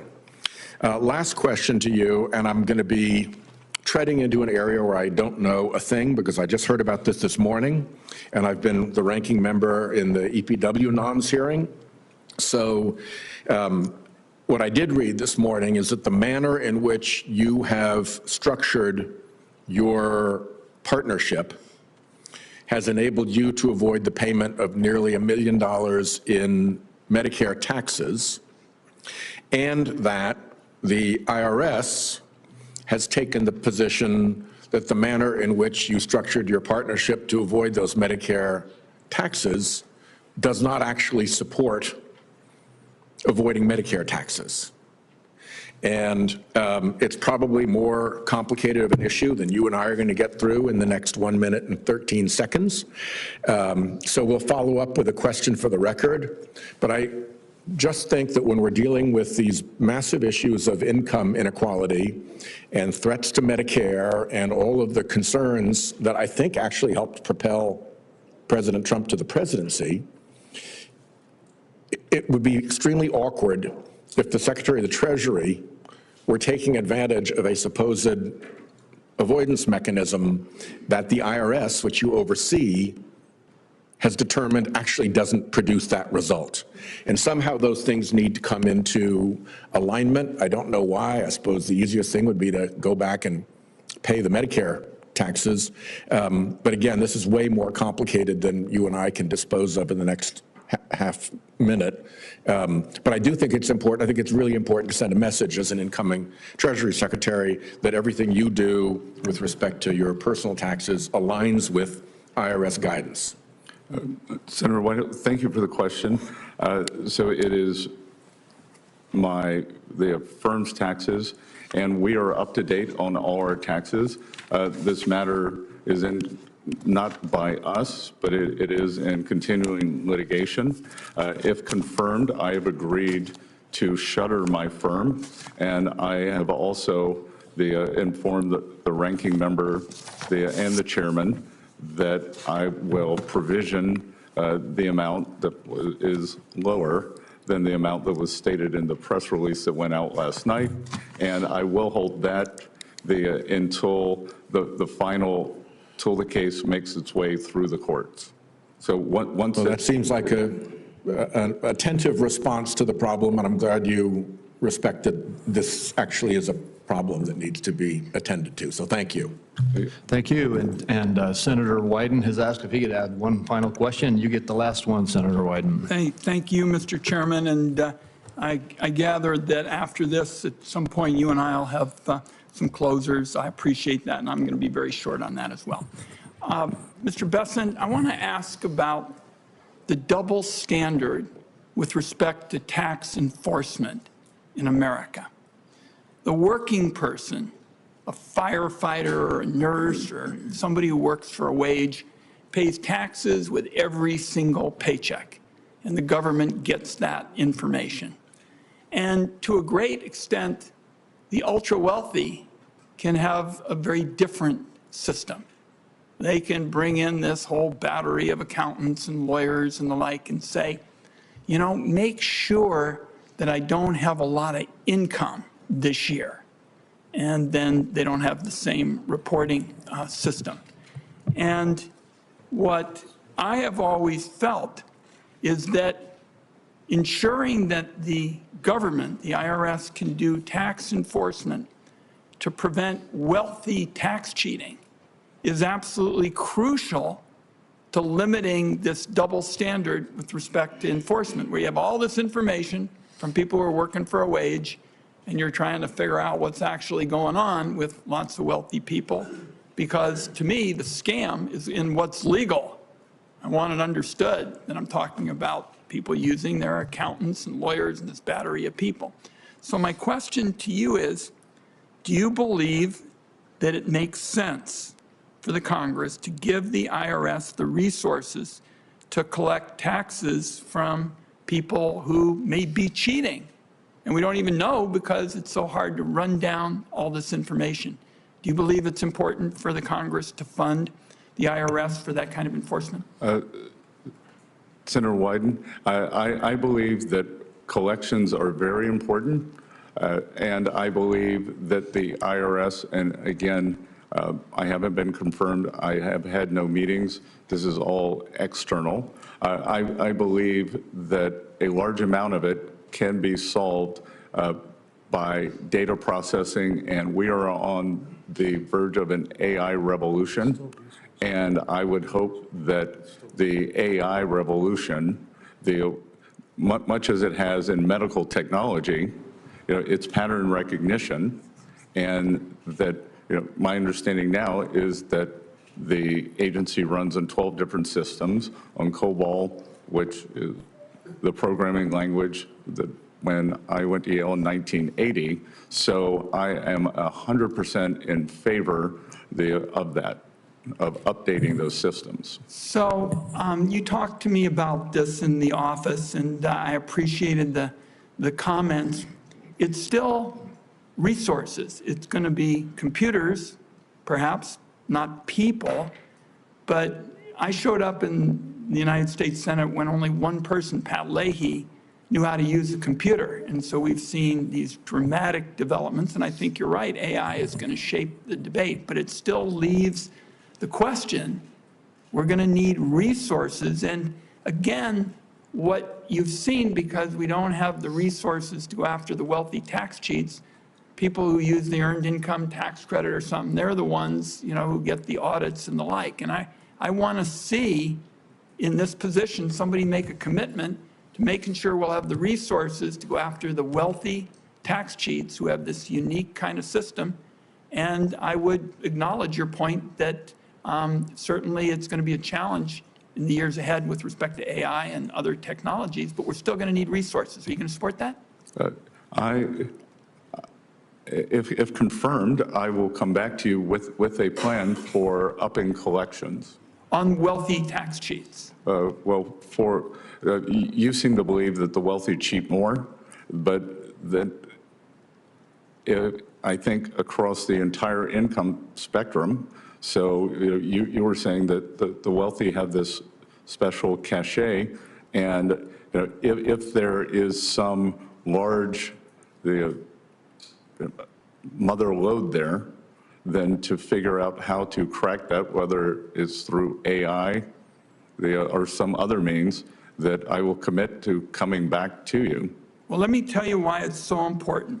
Former IRS Commissioner Rettig, who was President-elect Trump's last IRS commissioner, testified here that the IRS needed additional multi-year funding because it was, quote, outgunned when it came to auditing wealthy individuals and large corporations. So the view that I have stated today is not just one that I offer, but a former Trump appointee said specifically that the agency was outgunned with respect to resources. So you've indicated that you'll continue the discussion. It's an important one. Thank you, Mr. Chairman. Good.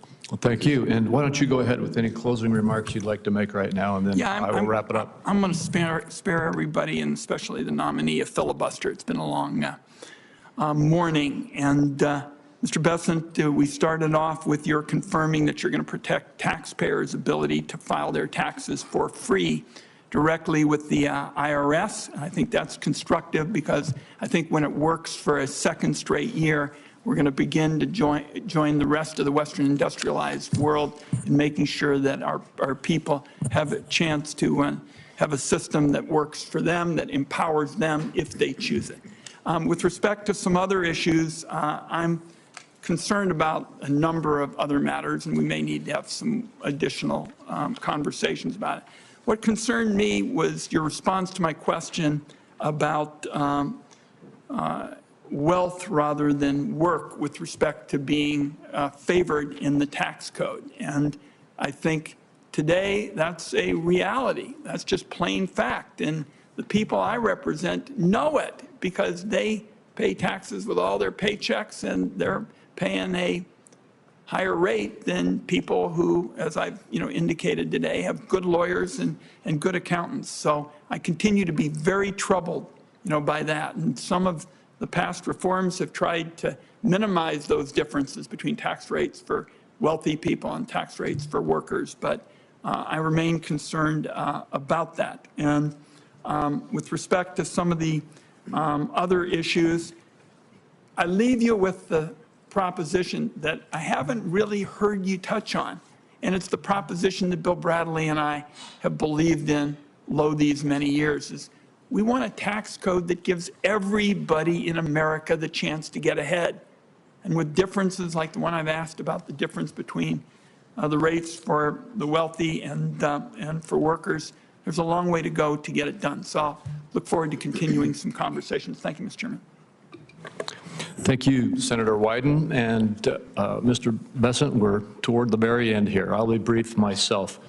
I want to end where I started out.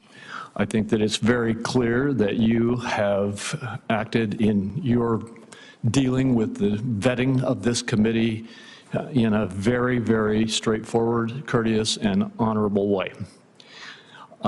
When it comes to your qualifications to be the next Secretary of the Treasury, there is no room for debate, and you have shown that today here in the hearing. Your background, your training, everything is tailor-made for this role, and your character and demeanor are self-evident. You have satisfied our due diligence process.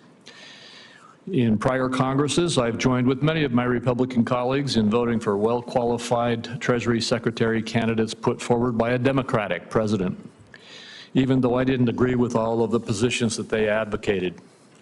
Your candidacy ought to enjoy similar support, and I'm going to encourage my colleagues on both sides of the aisle to join with me in advancing your nomination.